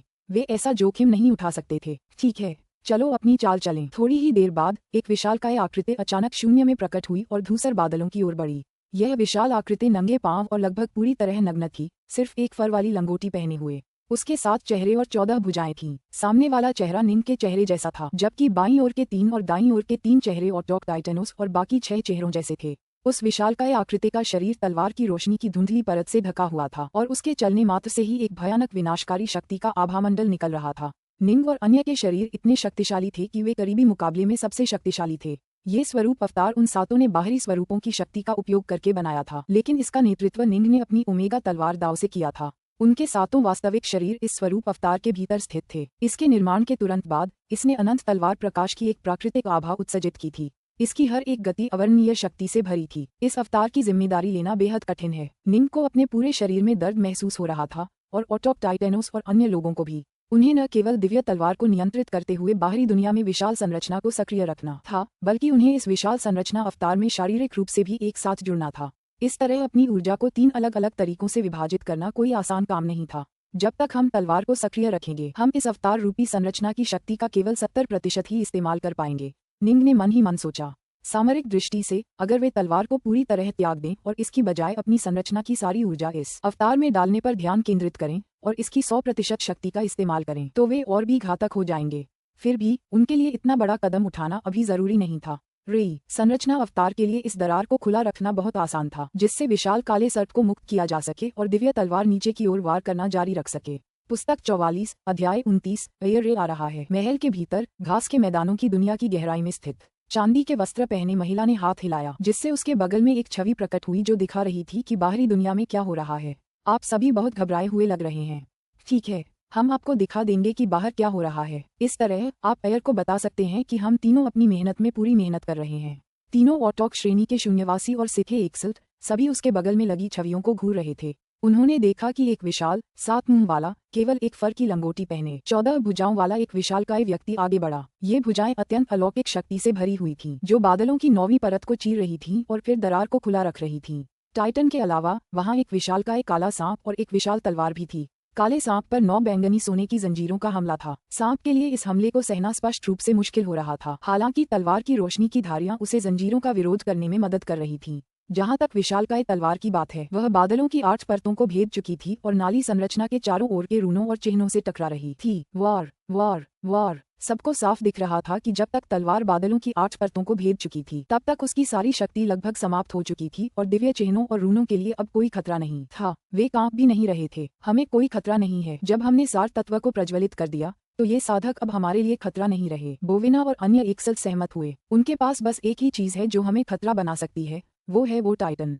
ये जरूर किसी संरचना का अवतार होगा। इसकी शक्ति को देखते हुए मुझे लगता है कि साधक नेता इसके शरीर के ठीक अंदर मौजूद हैं। एक दुबले पतले सिथे एक्सल्ट ने कहा। हमने क्विंटस स्कोर को प्रज्वलित कर दिया है, लेकिन ये अभी भी बादलों की 9वीं परत को आसानी से संभाल सकता है।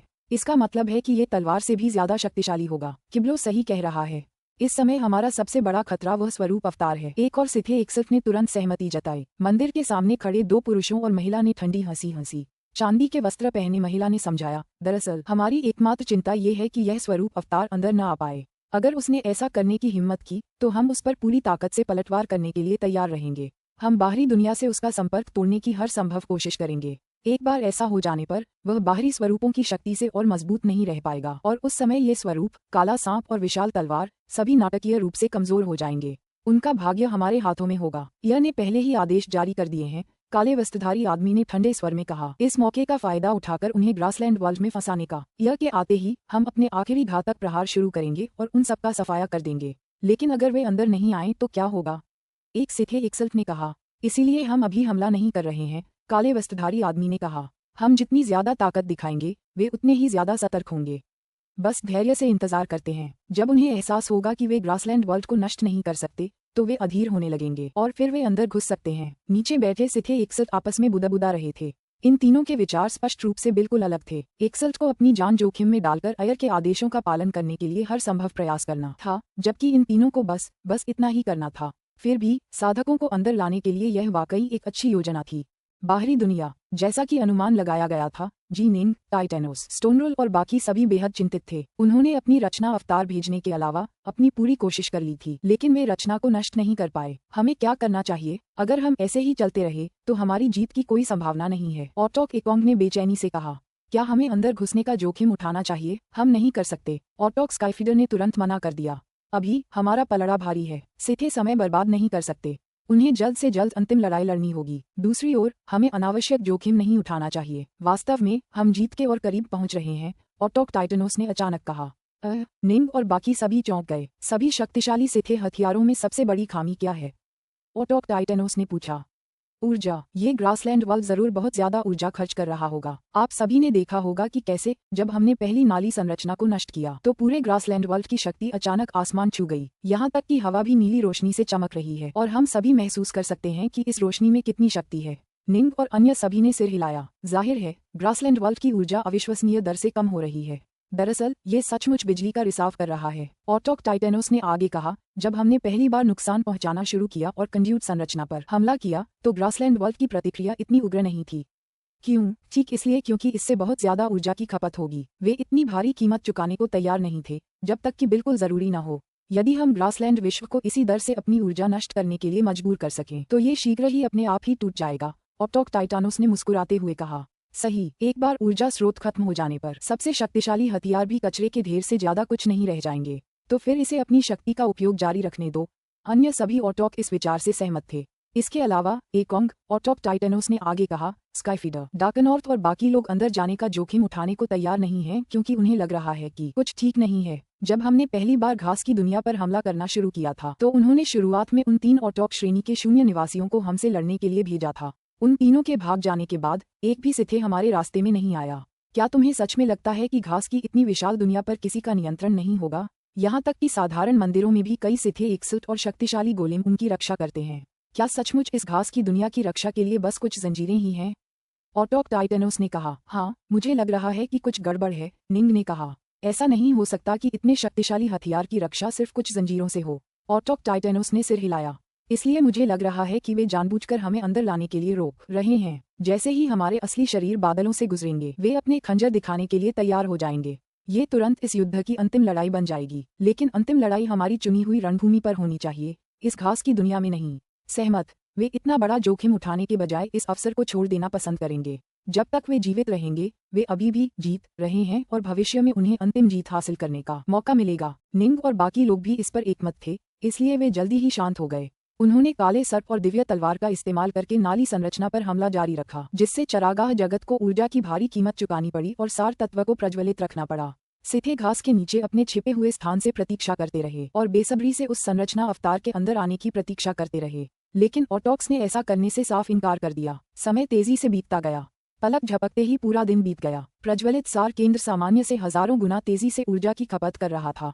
इस एक दिन में उसे दर्जनों वर्षों के बराबर ऊर्जा की हानि हुई थी। ऊर्जा की खपत की यह दर बेहद चौंकाने वाली थी। यही वजह थी कि तीनों सार केंद्र को प्रज्वलित करने में इतने हिचकिचा रहे थे। इस एक दिन में सार केंद्र एक पूरे आकार तक सिकुड़ गया था।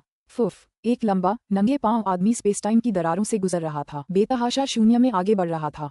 मैं लगभग पहुंच ही गया हूँ। अयर चिंतित और क्रोधित दोनों थे। उनकी गणना से पता चला कि प्रज्वलित सार कोर केवल लगभग 3 दिनों तक ही टिक सकता था। सामान्यतः यह 1 शताब्दी से भी ज्यादा समय तक टिक सकता था। हालांकि अब इसकी लगभग 40% शक्ति समाप्त हो चुकी थी। वह अधीर कैसे न हो, धिक्कार है। वे अभी भी अंदर नहीं गए। उसने इतनी भारी कीमत चुकाई थी, पर बदले में कुछ भी नहीं मिला। अगर साधक नेता ग्रासलैंड वर्ल्ड में घुस आते तो वह अपने मातहतों को अंतिम युद्ध छेड़ने का आदेश देता ताकि उन्हें हर कीमत पर वहीं फंसाए रखा जा सके। जब तक अयर खुद ग्रासलैंड वर्ल्ड पहुंचता तब तक वह उन सबको मार गिराता। अयर को पूरा यकीन था कि अगर युद्ध का मैदान ग्रासलैंड वर्ल्ड के अंदर ही था तो वह उन्हें मार सकता था। और फिर भी पूरा दिन बीत चुका था। साधकों को पता था कि वे उस संरचना को तोड़ नहीं पा रहे हैं, फिर भी उन्होंने अंदर जाने से इनकार कर दिया। स्पेस टाइम में एक और चक्कर लगाने के बाद वह आखिरकार युद्ध स्थल पर पहुंच गया। ये पूरा क्षेत्र एक विशाल संरचना से घिरा हुआ था, लेकिन अयरे सीधे उसकी सीमा के भीतर प्रकट हुआ। जैसे ही उसने ऐसा किया, निंग और बाकी लोगों ने तुरंत अयरे के आगमन का आभास कर लिया। यह अयरे है। निंग और बाकी सभी चौंक गए। वह सचमुच अविश्वसनीय है। हमारी संरचना को स्पेस टाइम को दबा देना चाहिए था, लेकिन वह हमारे दमन को भेदने और स्पेस टाइम को विकृत करने में सक्षम था।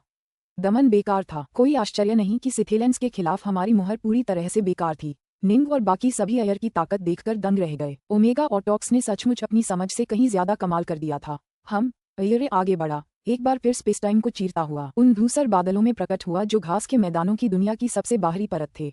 फिर वह आसानी से बादलों को पार करके अंदर चला गया। कुछ ही क्षणों बाद शक्ति की एक लहर पूरे ग्रासलैंड विश्व में फैल गई, जिसमें ऑटॉक बोलिन का अवतार भी शामिल था, जो अपनी झूठी मृत्यु अवस्था के माध्यम से अंदर छिपा हुआ था।